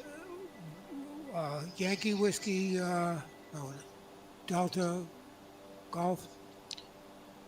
Correct. Yankee Whiskey Delta Golf.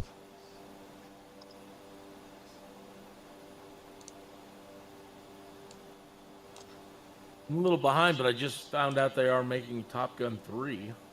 Are they? Yeah. Well, hopefully it doesn't take them another 30 years, like they did between 1 and 2, or however the hell long it was.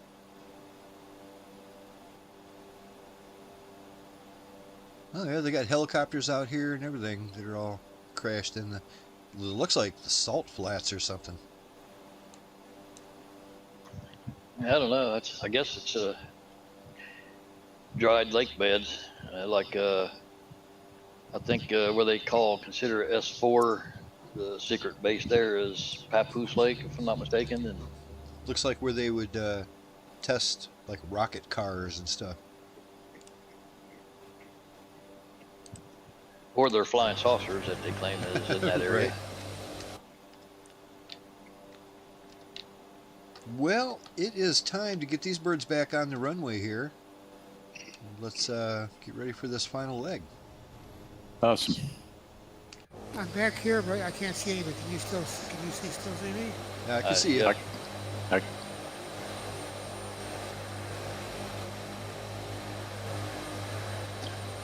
can't see a damn thing. Yeah, you're surrounded by friends.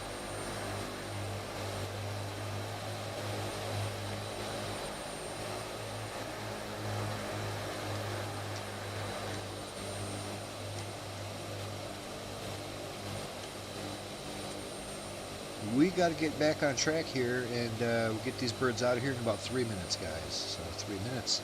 Make your preparations. We're going to climb out of here to an altitude of 8,000 feet. Turn left to a heading of 238, and maintain 260. This is the longest leg of the evening, but it's not too long. Only about 200 miles. So it's not too bad.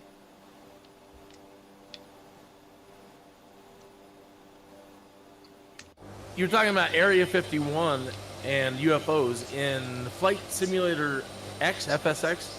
If you do the Janet Airways flight and you do it on time and you get there at the right time, you can see those triangles take off. Yeah. Yeah, that's all part of the mission. I think one of them is to, like, you're actually supposed to get close enough to take pictures. So you're in some kind of a jet and you're trying to, like, gain a bunch of altitude so you can get close enough to them. And it is not easy.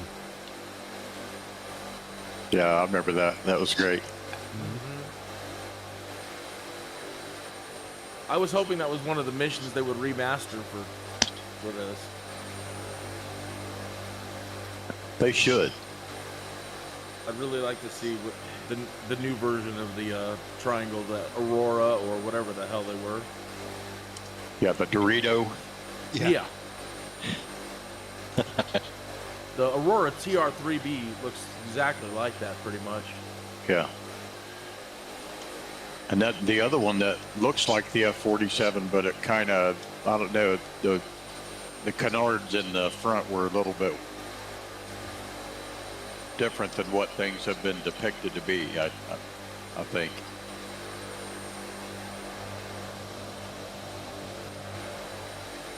Okay, pilots, get ready. We're out of here in 15 seconds. Get your flaps, get your parking brake, get your heading hold set, and we're going to be out of here. Lazerbolt is spooling up. We're rolling.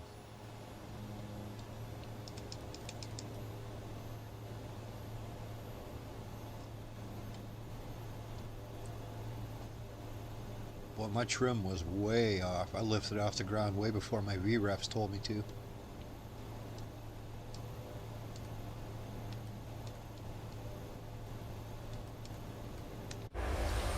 Yikes. Go straight up in the air. Dangerous.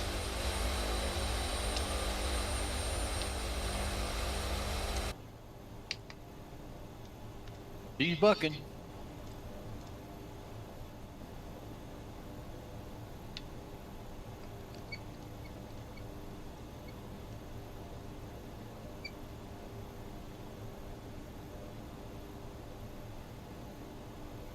I don't have anything. What heading do you want?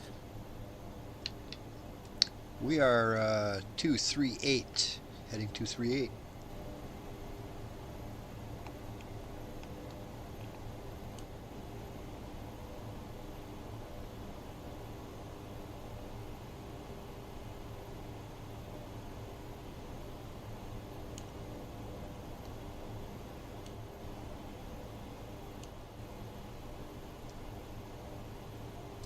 Like I said, this is the longest leg of the evening, so we've got about 200 miles. Climbing up to 8,000.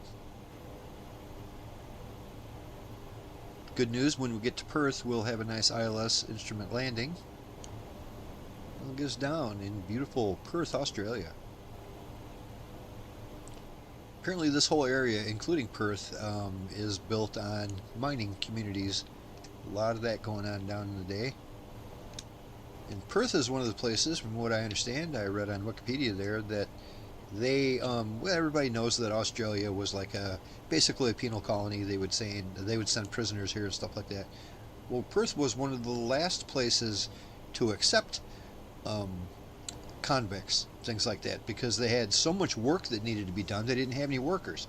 So they said, yeah, keep sending us prisoners and we'll put them to work, and everybody is nice and happy now, I suppose. You're well aware that not everybody can play pinochle, though. I can't. I've never played pinochle. The people that like it really like it, though. I played that back when I was on mid-shift in the Air Force. Can't play it now. I forgot how. It's been so long. What did you do in the Air Force? I was a crew chief on the C-130 that we're flying here. Wow. How cool is that? Yeah. Nice. It's got to bring back memories. I did that for a few years, then I went into as a mobility manager, deployment manager, logistics, and then I worked in the aircraft maintenance control center. Very cool. Now that's a job.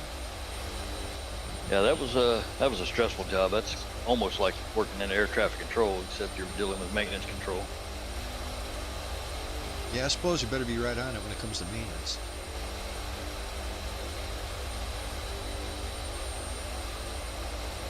It was good times, good times.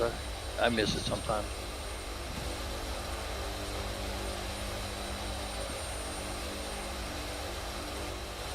Speaking of pinochle, people still play euchre.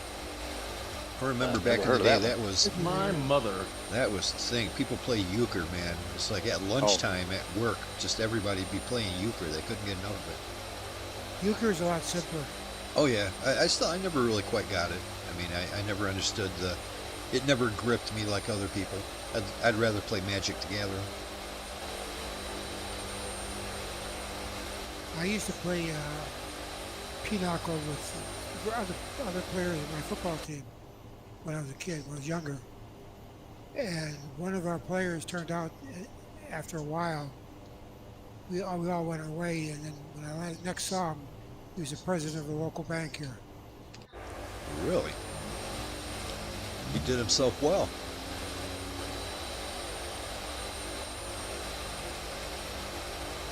I thought you were going to say one of them went away and he came back O.J. Simpson.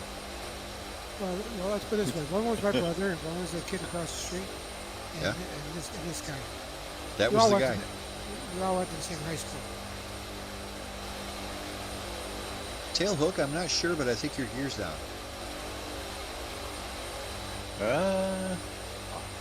Look, Sometimes, did it go away yet? sometimes it just says okay, they're gone now. They disappeared as soon Yeah. as you got closer. It was probably just an look, optical, You look the same. a level of detail kind of thing. Yeah. You had the same thing. As soon as yours went away, mine probably went up. Yep, they probably did. Yeah. Yankee, Papa, Echo, Alpha. Where we're heading to? Yeah. We're heading to Yankee Papa Hotel. Perth International.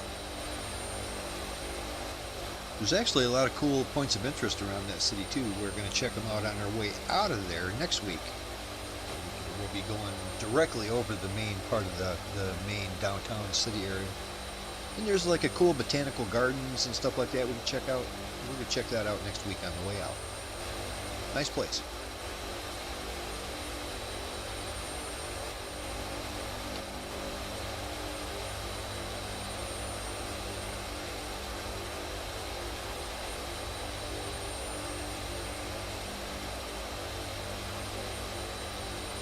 Well, I had to scrap the video I was working on. I was working on a little Kingdom Come video. I was going to do how to do alchemy and all that kind of stuff, and I had it all set up, and I had it all narrated and ready to go, and I was getting ready to edit it, and then I realized I was completely wrong about most of it. I was way wrong. Oh, no. Like, whoops. I'm glad I realized it before I published it and looked like an idiot. I was like, oh, jeez.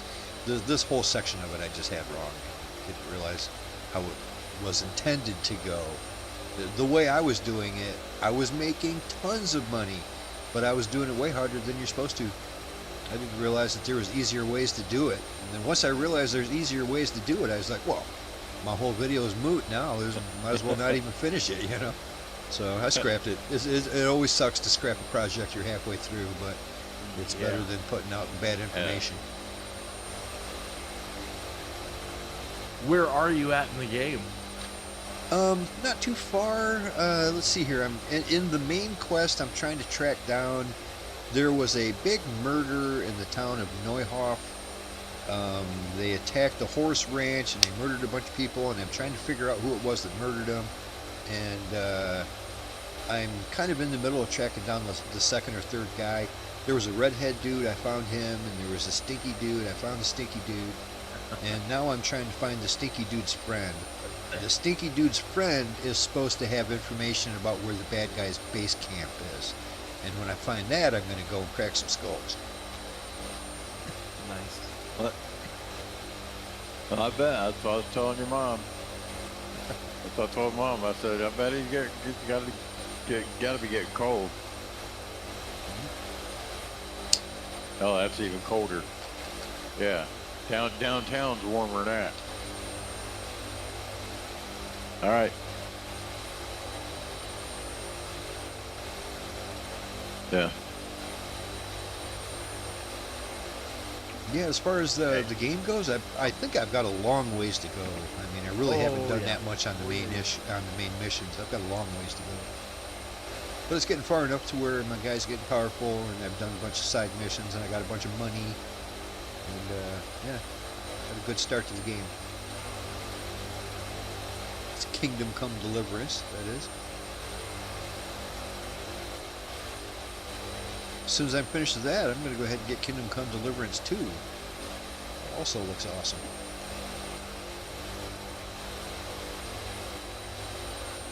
That's the one. I saw Kineas play that, and that's what got me interested in the game in the first place.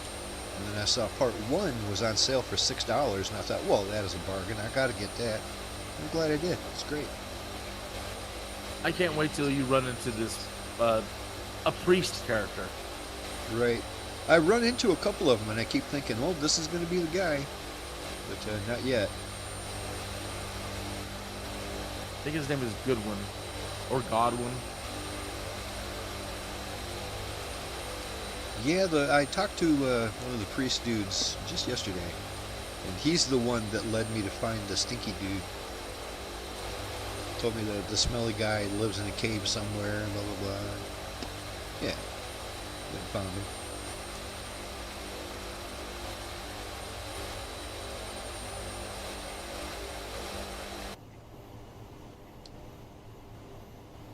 Definitely a good game. I would recommend it to anybody who's into that kind of stuff. Historical RPG from back in the day. It's, you know, knights in shining armor and horses and, you know, kings and castles and all that. But it's historically accurate. It's not like magic and dragons and orcs and stuff. It's pretty cool. I love it.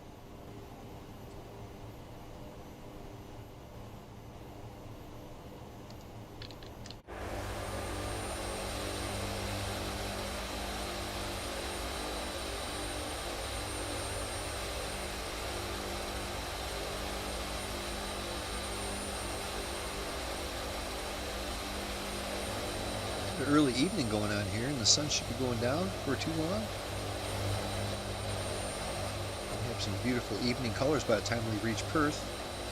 Perth is once again on the other coast. We're going to be basically on the west coast when we get there. Yep. I got the sun just not far from setting over the horizon just now. I got that orange glow going on. Yep. Yeah, the peach colors they happen at sunset. I love that. This looks a lot nicer around here too. You can tell we're getting close to the coast. We've got some forest going on, a bunch of agricultural land. It doesn't look like the desert that it was. I believe what we just flew over was the Great Western Desert.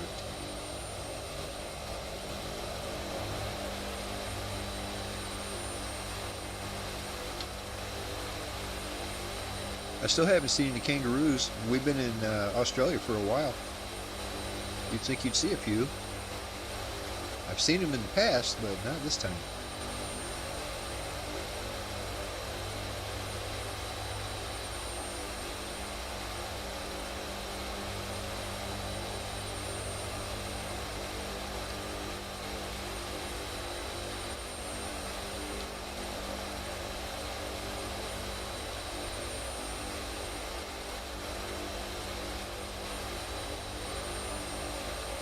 I was just seeing Mia jump out of her plane. Oh, did she? Geronimo. That is so funny looking. And it's funny too because they just kind of fall out of the bottom. It looks like they're still sitting down. Yeah. Too bad they didn't put like a parachute on that. It's just something.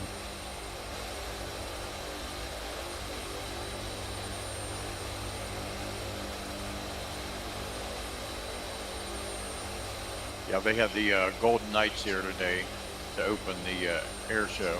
Is that the Army helicopter? The Army parachute team. Yeah. Oh, okay. I must be thinking of the what's the Army helicopter team, the squad there. Yeah. It's geez, the Black, is it the Black Knights? Yeah, they do the same air show Yeah, type same stuff that thing. they do in the jets, but it's helicopters and stuff. Yep. I've seen them a number of times when I was a kid. I was pretty impressed with that. Yeah.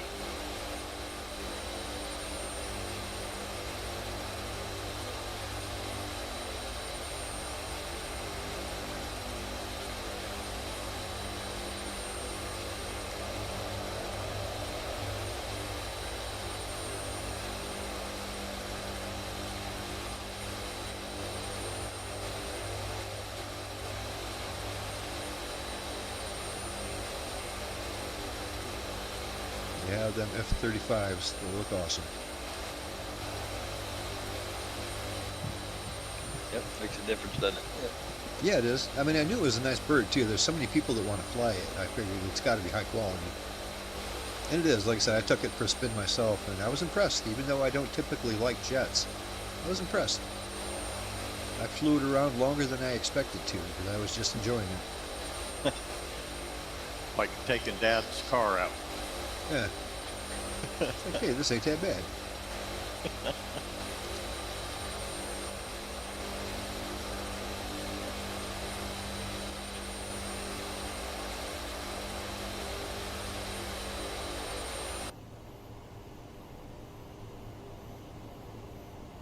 Making good time, 140 to go. Final leg of the evening. Nice.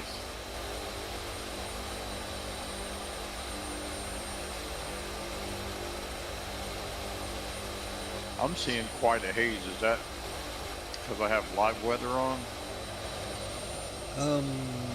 Might be. I've got a bit of a haze too, but especially if I look towards the direction of the sun. A bit of a haze covering the ground. Nothing too major. Okay. But live weather does give pretty hazy conditions. I said the reason I don't fly live weather during a group flight like this on Friday night is because it's usually either completely gray overcast or it's totally blue skies. You know, you don't get any nice cloud cover, nothing like that. Right. Plus it keeps everything nice and predictable. I don't want any sudden unexpected weather when we're flying around on Friday. Yeah.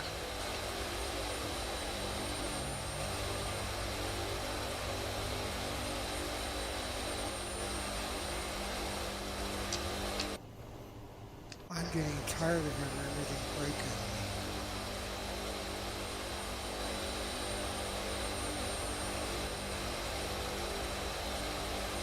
We got some pretty good downpours today. Rain season.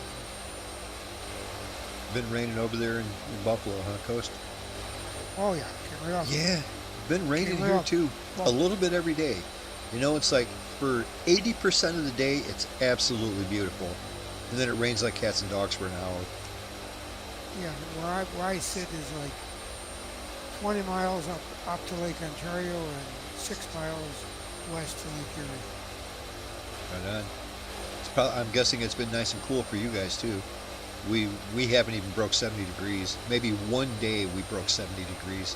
Ever since then, it's been low to mid 60s. Which, I Ontario's mean, it's kind of cool for 60. this time of year. It doesn't feel like summer yet, you know? I mean, hell, summer's half over. It's almost 4th of July. And it doesn't feel like summer yet. Lake Ontario is at 60 degrees and Lake Erie is at 66 degrees. It's pretty chilly. Like I said, last night it went down in the 40s. Man, oh man. What the hell is it in June and I'm closing my windows?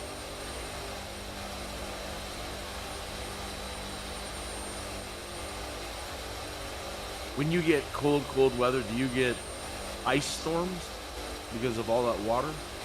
No. Snow. Yeah, usually snow around here too. And I'm right on the lake. I can look out my window and see Lake Michigan. I'm less than a half mile away. So we get like a weird weather right here exactly where I'm at. It's like there'll be like a big storm coming across the lake from Chicago and Wisconsin, and we can see it on the radar. But when it gets to us, it doesn't hit us quite right away. You know, as it's crossing the lake, it's picking up moisture and picking up energy, and then it comes back on the land and it downpours. But I'm right at the edge. I'm right at the edge of the water, so it doesn't really start raining bad until like 4 or 5 miles inland. That's when it starts pouring, because that's when it warms up and the clouds start releasing all their energy. But since I'm right on the lake, we get less precipitation than they do just a few miles inland. You know what I mean? So everybody inland is like, "Oh my God, did you see the crazy weather we had? We had hailstorms, and it was just," and it's like, well, it sprinkled over here for a little bit, but it wasn't quite as bad as they had it. And it's the same thing with like winter weather. You know, it's slightly less snowy here. It might be colder here, but it's less snowy than it is if you go inland just a little bit. And people, you know, they ask me about the lake effect because they hear about lake effect storms and stuff like that.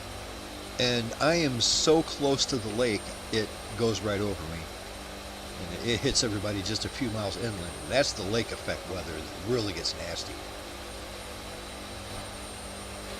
I imagine it's a little bit like Longhorn said, you know, I mean, you go to the ocean and the weather's kind of the same all year long.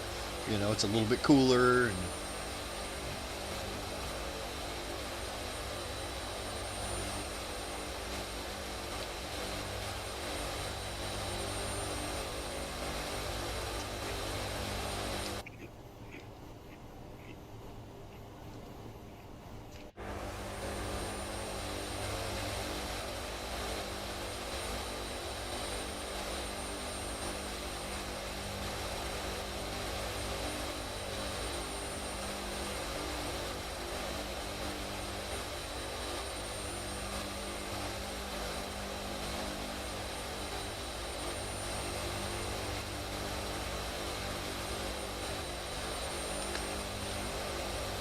I broke my airplane.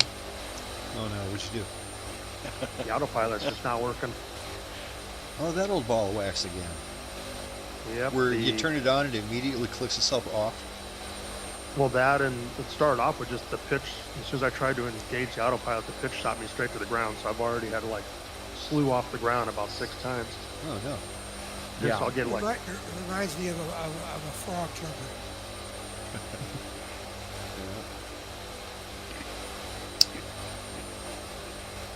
Tomorrow we're going over to the park down the street with my daughters and my granddaughters, and we're flying kites. Cool. What's going on there again, you say? Going down to the end of my street and we're flying kites. Oh, flying kites. Oh, right on. It's not even an insult when you say go fly a kite, huh? Yeah. I told you the story about the one time years ago when I'll tell it again. I'm a cool guy. We flew a kite that was so far out we could hardly see it. Had a lot of string. Nice. And we're near the airport. Yeah, I was going to say, don't do that near the airport. Helicopter came and flew under the kite. Oh, really? I bet you they didn't like that if they were even aware of it. I don't think they were aware of it. These are pilots, remember. Nowadays, that can get you in trouble. Oh yeah.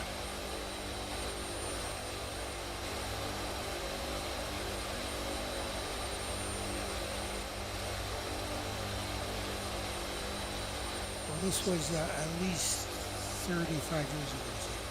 It's been a while, huh? Hey, it looks like we got our buddy Captain FS 2024 joining us in that Super Hornet. Bring that F-18 up here. Right on. Nice.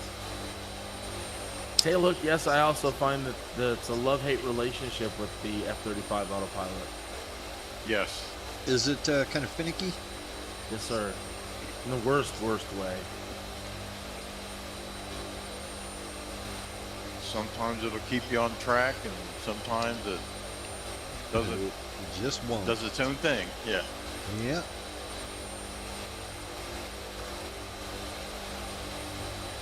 It has a mind of its own, or a way to operate that I haven't quite wrapped my head around. How about a Probably little airport designed by information Blackbird. for when we get to Perth? We're about halfway there. We got another, about 104 miles to go. When we get to Perth, we're going to be landing on runway 24. Kind of straight in. It's very straight in, runway 24. It's 7,000 feet of asphalt. It's right at sea level. Nothing to worry about elevation there, but 7,000 feet on runway 24. We have an ILS frequency going on here. So dig this. The ILS frequency for runway 24 at Perth is 109.9er. Count on that, 109.9. Go ahead and put that in my system right now.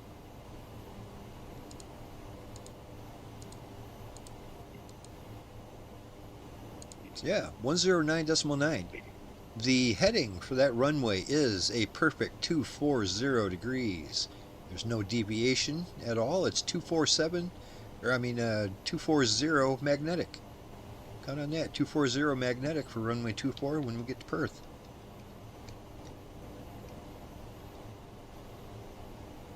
I still think it's weird that you can use the nuts to change your heading, but it works. It's very bizarre, but it's better than having to look down over your shoulder and do it down here. That's ridiculous. You can't even see what you're doing.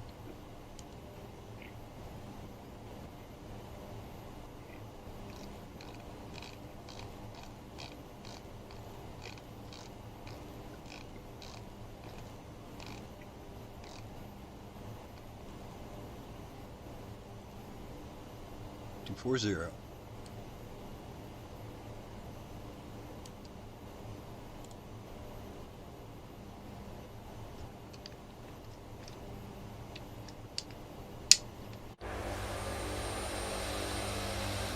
Is anybody using the Turtle Beach Velocity 1 flight stick? Yes. What do you think of it? Boy, you have to apply a lot of pressure that I'm not used to applying with other joysticks. Yeah, it's great. It's fine. Other than that, Sounds solid. it's solid. Mind me asking, what do they ask for one of those? What do they want for it? It was like 130 at Best Buy, Really? or 100, somewhere in there. That's cheap. It's No. very it's expensive. No, I'm talking about the Velocity 1 flight yoke. Oh, the that one- yoke? Oh, the yoke. Yeah, Yeah, I have the yoke, the Velocity one, Turtle Beach. yeah, that's what I'm looking at. Yeah, that's what I've been using. It's got its own throttle quadrant attached to the yoke. Yeah. I figured Does Father's Day coming Does up. you good? Worked great. That'd definitely be a nice gift. Yeah, I'm torn between that and the Alpha. But I think that one actually looks better. It's got a lot of buttons, which I need. I'm just wondering how hard are they to find in VR? I don't know. I've never used VR.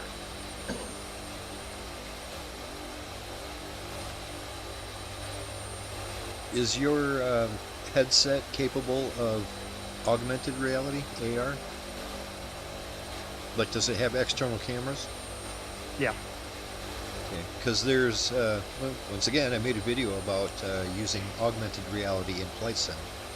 And in that way, it puts your actual yoke and everything right in the cockpit with you. It's like the camera is just showing your stuff. So you can always find the buttons. You just reach out, click them, they're right there. Well, that's yeah, cool. little But I think program you can get in Steam. I forget what it's called. AR or something or other. Some augmented reality doodad. But it's pretty handy, and I like using it when I'm in VR. Yeah. I've got that, but my concern is where the yoke would sit would be like just down. It would wipe out my entire cockpit. Right. Yeah, that's the one thing, you can't move it. You can move your interior of your airplane around, but you can't move the physical stuff. Otherwise, it wouldn't be where you reach out to grab it.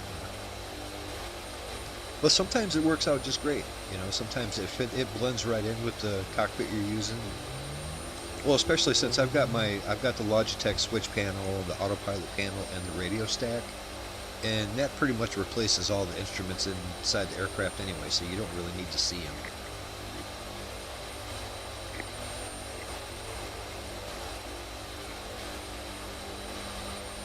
It works pretty good though. I was surprised just how good it worked. Had to make a video about that. Yeah, my cameras are black and white, but it's enough that I can Right. see around the room. Like I got it set so if I turn around and look behind me, then I can see my door. All right. Oh, well, then See you should be when able to someone see with the yoke because all the buttons on the throttle quadrant light up. You can change the colors to green, blue, red, whatever you want.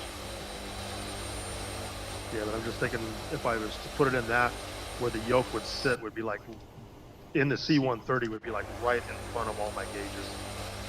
You'd My cover that whole displays. glass panel right up. Yeah. We are currently 76 miles out. When we're about 40 out, I'm going to drop her down to 4,000 feet. Just count on that. We're going to drop down to 4,000 feet. That should bring us just underneath the glide slope for Perth International. Do you have any rudder pedals with yours, Wingnut? No, I didn't buy any of those because on the yoke itself, it's got these like where your trigger finger would be on each Yeah. side of the yoke. You can use that as your rudder, and just above that are your brakes on the same. Okay. So if you have to have fingers to use to click them. Yeah, that's for sure. Right. If you broke 4 of your fingers, it'd probably be a little difficult. That's a good thing. If I ever got arrested, probably pissed the cops off because they could only get 4 fingerprints off of each hand. Unfortunately, all my fingers are still intact. Yeah, they get you for digital destruction. Yeah, there's an extra charge. I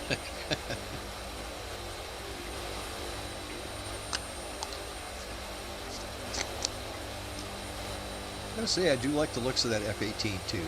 Got Captain FS 2024 up in here. Nice looking plane. Especially for a default.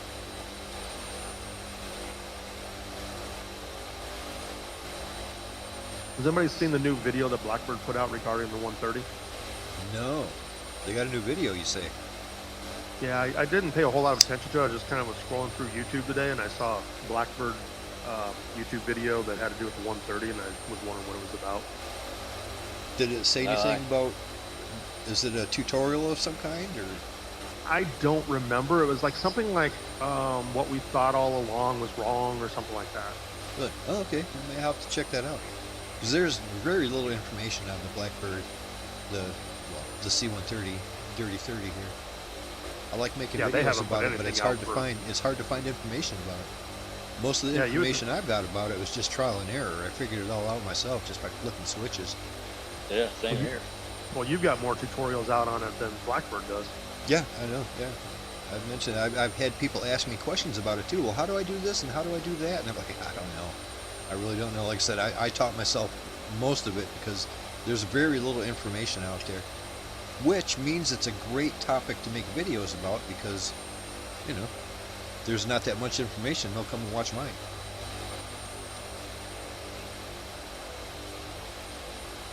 But if Blackbird themselves have a video, I'd really like to check that out. Coming straight from the source, you know. Yep. Well, they definitely have some things to fix. I'm getting pretty fed up with this autopilot. First time it's ever been this bad. I had that issue one time, just once, and it never happened again. I was flying all alone too. I wasn't even in multiplayer. It did the same thing that you're talking about. It hasn't happened since. I'm pretty much just using it for speed control. Yeah, it worked great for the first two landings, and then when I went to take off, I went to engage it after that last airport. As soon as I did, my plane shot straight to the ground, and I'm just trying to adjust the pitch as much as I can. It wouldn't do anything, and it finally hit the ground. So I slewed up to about 10,000 feet, turned it on again, and now it won't even engage. Or if it does engage, even though it says nav captured, it's not captured. So I'm just hand flying it now. I've had the same issue before a few times. The autopilot, sometimes it gets wonky there.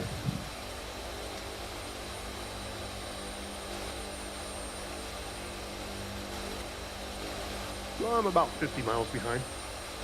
Yeah, it's okay. We're about 50 miles out. Another 10 miles, I'm going to drop it down to 4,000 feet.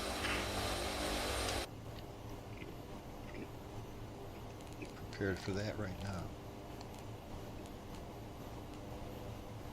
Reminder, we're coming in runway 24. Should be relatively straight in. Has Captain FS 2024 flown with you before? Yeah, as a matter of fact, a couple times, 2 or 3 times. They usually join us about halfway through the flight, and it's good to see them again. Cheers. Yeah. Like I said, I like that F-18 they're flying. That's a sharp bird. I have heard that it is not the easiest thing to fly, though. It's a little twitchy. Yes, it is. I'll vouch for that. Yep. I've tried. Oh yeah. Doing a great job up here, he is.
Beautiful evening here on the coast.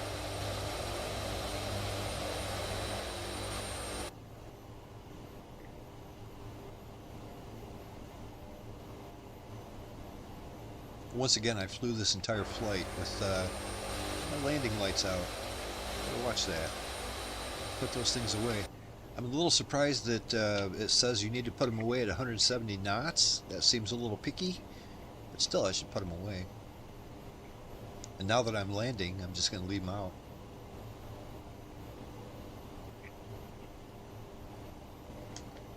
Okay, 41 out. I will begin descending right now. I'm going to bring it down to 4,000 feet. 4,000.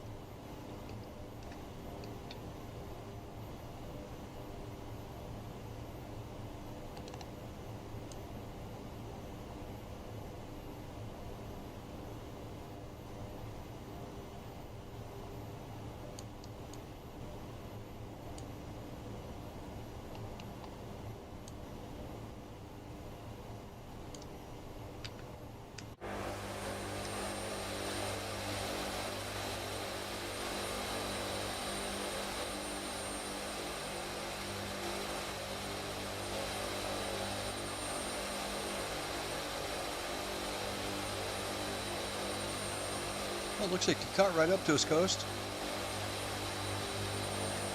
That's me. That's you. Yeah, you're only 9 out.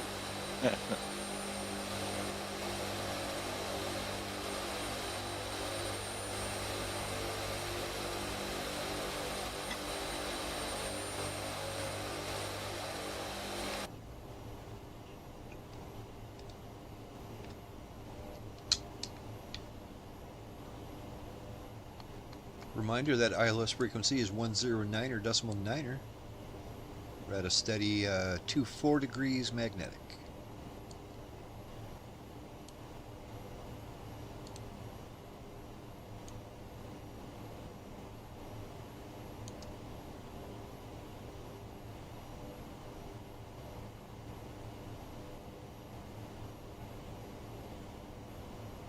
Gonna increase my rate of descent here just a little.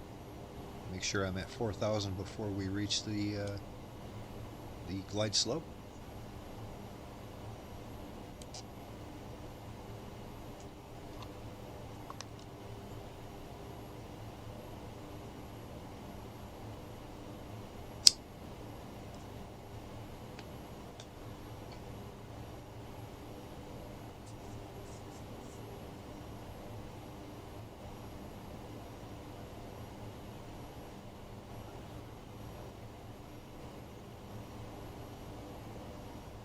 Should be receiving the telemetry for that ILS here for too shortly. I bet you another 3 miles.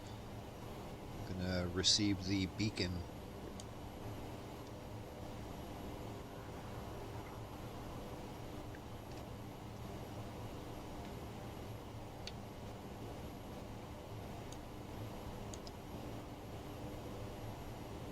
Getting ready to level off at 4,000.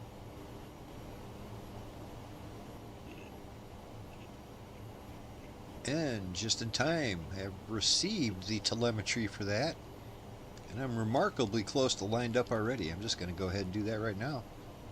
Switching to approach hold, nav armed, glide slope armed, navigation captured, just like that. That was simple as could be, huh?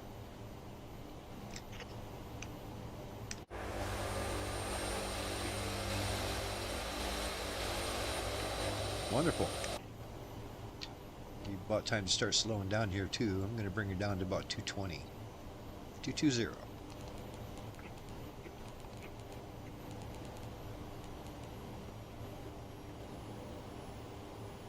In another 3 miles, my glide slope indicator should pop up.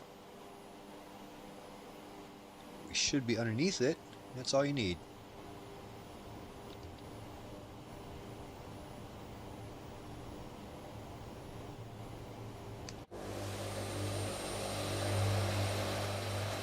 Just in time for that beautiful sunset. We'll get down to the tarmac there and watch the sun go down.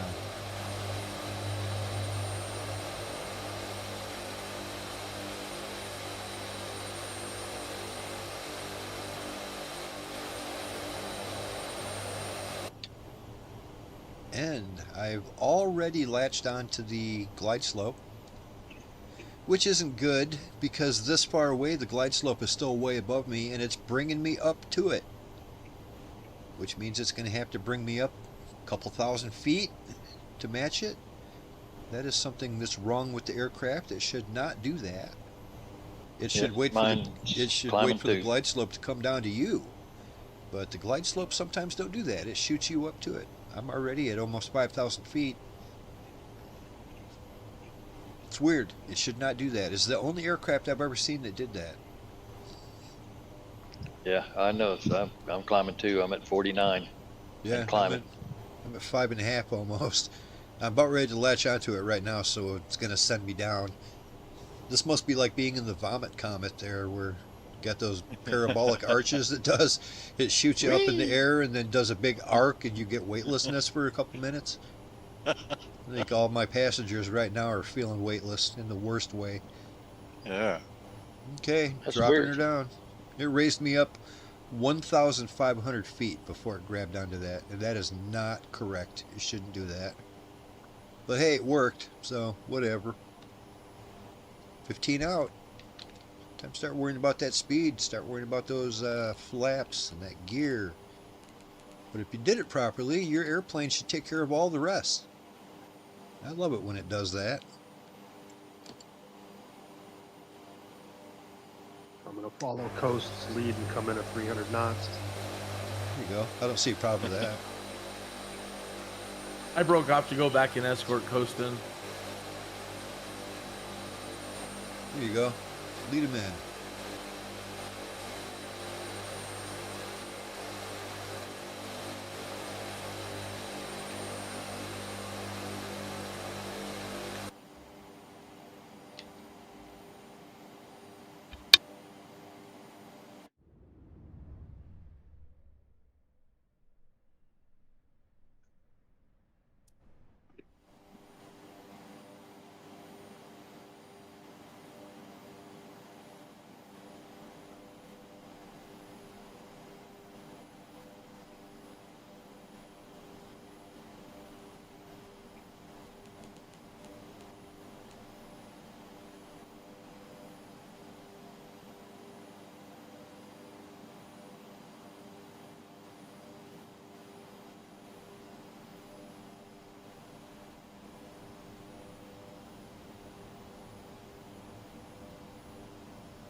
Oh, the trees and the ground looks really nice here in this area, doesn't it?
You got quiet, Laser. Did you turn off your mic, or are you just yeah, that's really exactly what it is. concentrating? No, I did. I turned off my mic.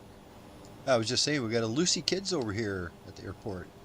Probably not Okay. joining our flight or nothing like that, but there's people flying around this area a lot.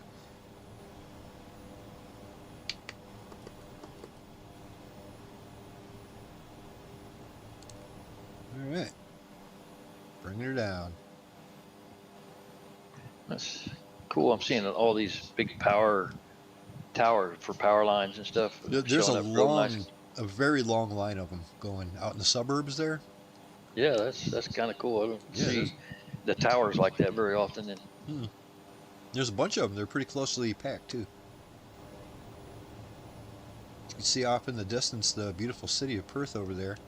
We have lots of points of interest to check out on our way out of here next week. Some real nice architecture going on.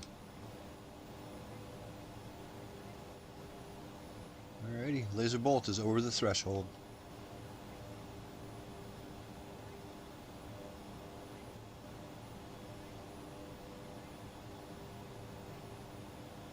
Don't forget your auto throttle, everybody. It's a common mistake.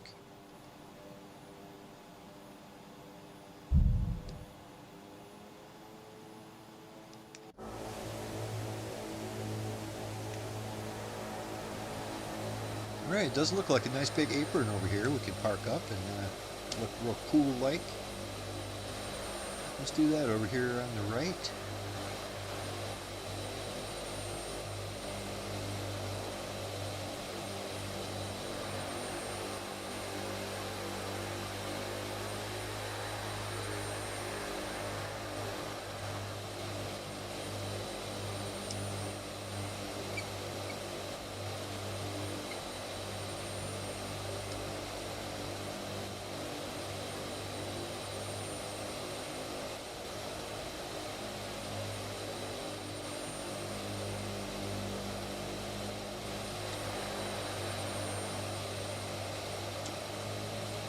Cut through the grass here just a little bit.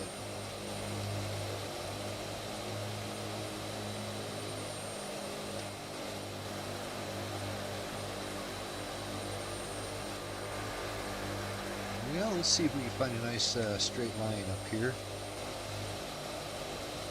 Park up nice and straight.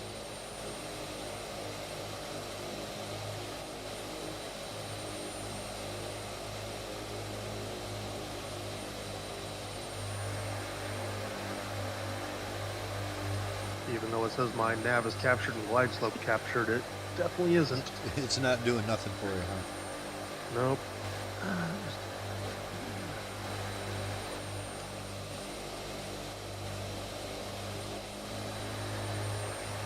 Here you go, there's a line we can try to somewhat park up straight. Well, we made good time tonight.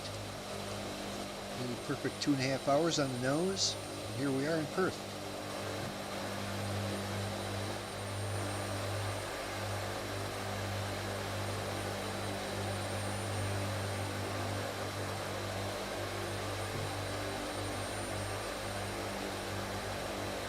Kineas, I don't know if you're going to be streaming later on tonight, but if you are, I'd like to give you a shout out. Tell everybody, go check out Kineas' stream. He's a good host. If I do, I'm going to be flying the eVTOL career mode stuff. Oh, there you go. Yeah, that's a nice one to use for career mode too, especially like if you're doing sightseeing missions. It's perfect for that. That's exactly what I'm doing, the flight sim. Right. Yeah. Yeah, everybody go over to Kineas when we're done here and check out what he's doing over there. I think you're going to like it. Oh, it might be a while. But yeah, I probably will. I just noticed the last couple of weeks after we got done, you fired up your stream. Okay, get this bird shut down.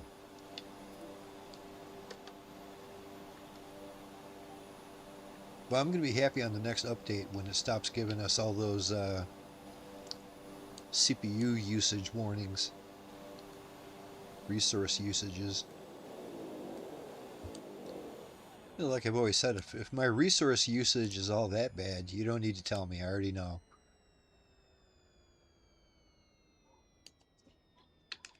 Yeah, we got Coast coming in for a nice smooth landing. Looking good.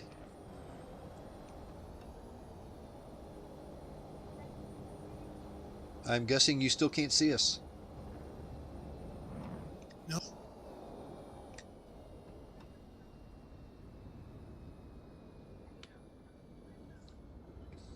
Well, if you take a right instead of a left, take a right where you're going and just kind of follow your wingtip, you'll be in the same parking lot as us. So you go across the runway there.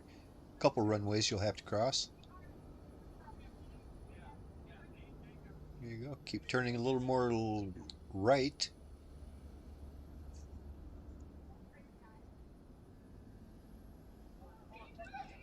You see this big old parking lot over here.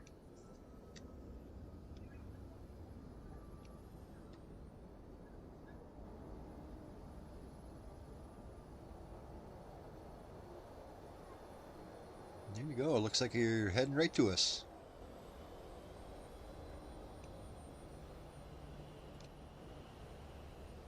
Yeah, after we get done streaming here, we'll sit down for a couple minutes. We'll get that figured out for you, buddy.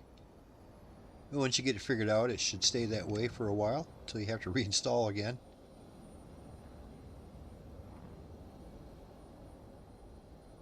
How am I doing? I can't tell where anybody is. You're heading directly towards us. You're good. Go across the runway there. There's look like maybe 2 runways you got to cross.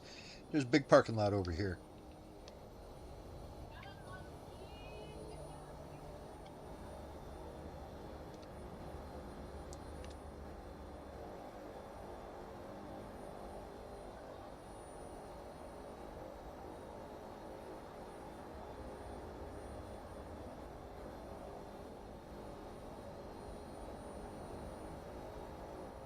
Take that taxiway to your left. I think Captain FS 2024 has switched aircraft. I got him in a nice lime green striped. Looks like a stick of that. What was that gum back in the day that it had a zebra? Oh, a zebra stripe gum. Fruit stripe. Yeah. Fruit stripe gum. Yeah, it looks like a big stick of fruit stripe gum. Yeah, it does. You're right in front of us now, Coast. Yep. There you go. You can park right there. Looks good. Yeah, can see you. Can see you large and in charge. Saw Tailhook's Perfect. nameplate. Oh, you do? Well, that's a good sign. Yeah, there you go. You're parked right in front of all of us. Whoop, now you're on top of Tailhook. I'm trying to run away from you. You're going to run him over here in a minute. He's chasing you down. Yeah, that line that you're on right now, we have our nose on that line. See what I'm saying? Here you go. Perfect.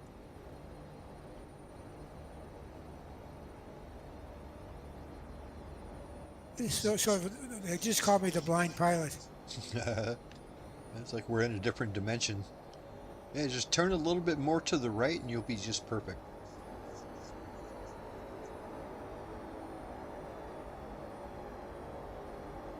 Right on. Perfect right there. Groovy.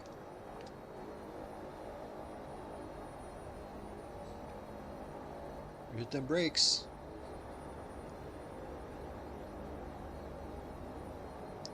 Right on.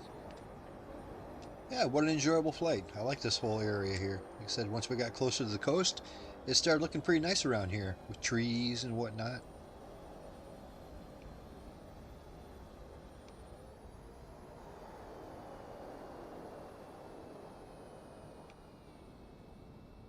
This is like driving through your rear view mirror. You know what I mean? Yep. Yeah, maybe looking at the stream or something. Ah, there's Kineas bringing that VTOL down.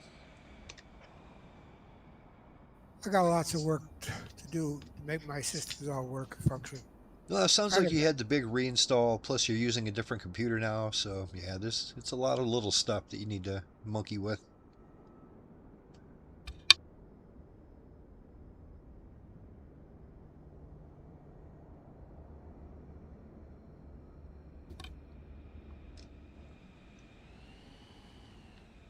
Yeah, it's one of my favorite sights of all time is just seeing these big old herky birds all lined up, parked nice and pretty looking. Absolutely majestic aircraft. Love it.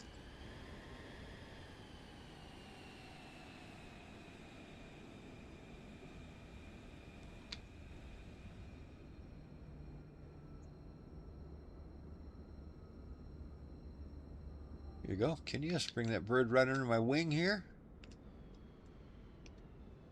I can probably siphon off a little fuel for you if you need it. We probably don't use the same kind of fuel though.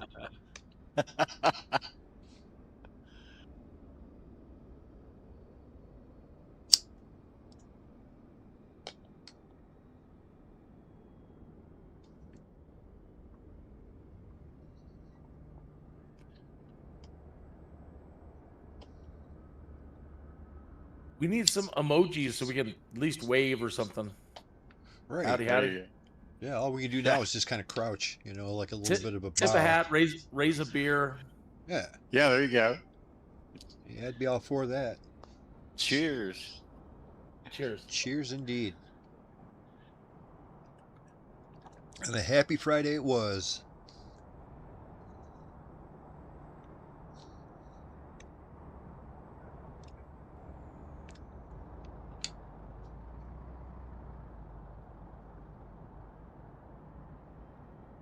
Next Friday, we're going to be taking off out of here, out of Perth International, and we're going to be continuing north. We're not too awful far from that one airport. I forget what it's called. Nice little military base that Bob likes to go to. I'm thinking Leaf Strand or something like that. What am I thinking? There's Tyndall. It's Oh, not Tyndall. like Tyndall from Florida, but Tyndall in Australia. Yeah, Tyndall's the Yes. one. That's the one I'm You thinking got my of. shirt on. Yeah, that's a little Hey. bit further up north, up here somewhere. And we're going to be continuing north. Somewhere, not sure exactly where Ayers Rock is, but we are going to be making our way to Ayers Rock just because it's cool as hell. Looks awesome in the game. I'm going to be checking that out.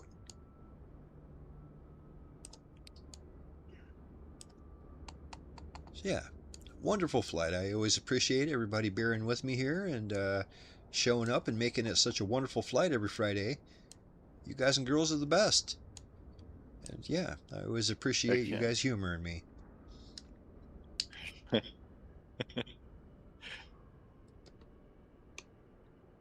Hey, Kenny, you got the same shirt as me. Oh, I do. Yeah, you. I don't see it on you though. I don't know.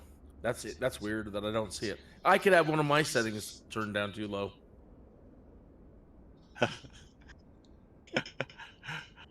Yeah, Yeah, it was the multiplayer only stuff's one I always liked weird. from the Stranger Things kit.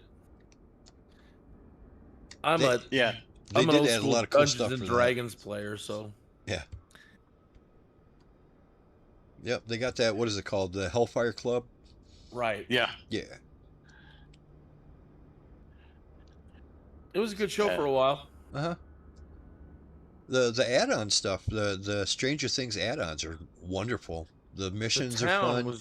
That Huey they give you, that's great. I'm usually not that big into helicopters, but I love that one. That reminds me of when I was a kid. That's what my dad flew, and it flies great. It almost flies a little too good. You know what I mean? It's a little too easy to fly, but that's fine. That's what I'm looking for. I really appreciated it and appreciated them giving us content like that. And some people are like, "Oh, I can't believe you're spending your time with this." And it's, hey, that's free, and it was awesome. So yeah.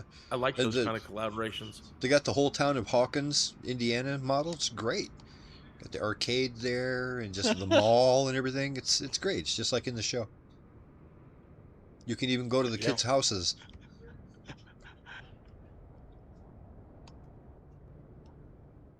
Hey, Wingnut, how do you get your avatar to kneel down like that? I just hit the C button. See that? Yeah, I think it's. There you go. If you're using the controller, it's like the B or something, the one on the right. Yeah, I'm using the keyboard and the mouse there. Oh, right on. Yeah, I've still got my keyboard set up in the 2020 because that's how I remember everything. You can do either one. So I got you.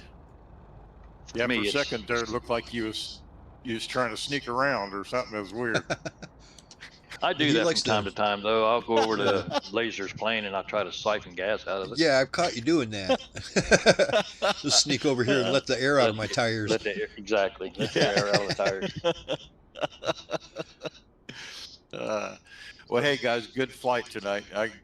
Yes, sir. I've had a long day in the air show and all that good stuff, but I'll see you all next Friday, I hope. Always a pleasure hanging with you, buddy. And yeah, Tailhook, we will see you next Friday, hopefully. Yep. You got Have it. a good weekend. Yeah. Take care, guys. Yep, be safe. Take care, bud. Good Bye-bye. night. Cheers, everybody. Cheers. Yeah, I think I might just go ahead and call it a stream here, too. We had a good night, and we kept on schedule. And like I said, next week we're going to take off out of here and check out the downtown area of Perth as we continue going along the west coast north in Australia. Lots of cool stuff to see. So thanks everybody for joining, and thanks everybody for watching. And if anybody would ever like to join us, it's easy to do. All the information's in the description of the group flight there in the YouTube video, and shows where we're going and what we're doing and how easy it is to join us. We would love to have you. And everybody have a good weekend and a good week, and take care of each other, and we'll see you next time. Bye now.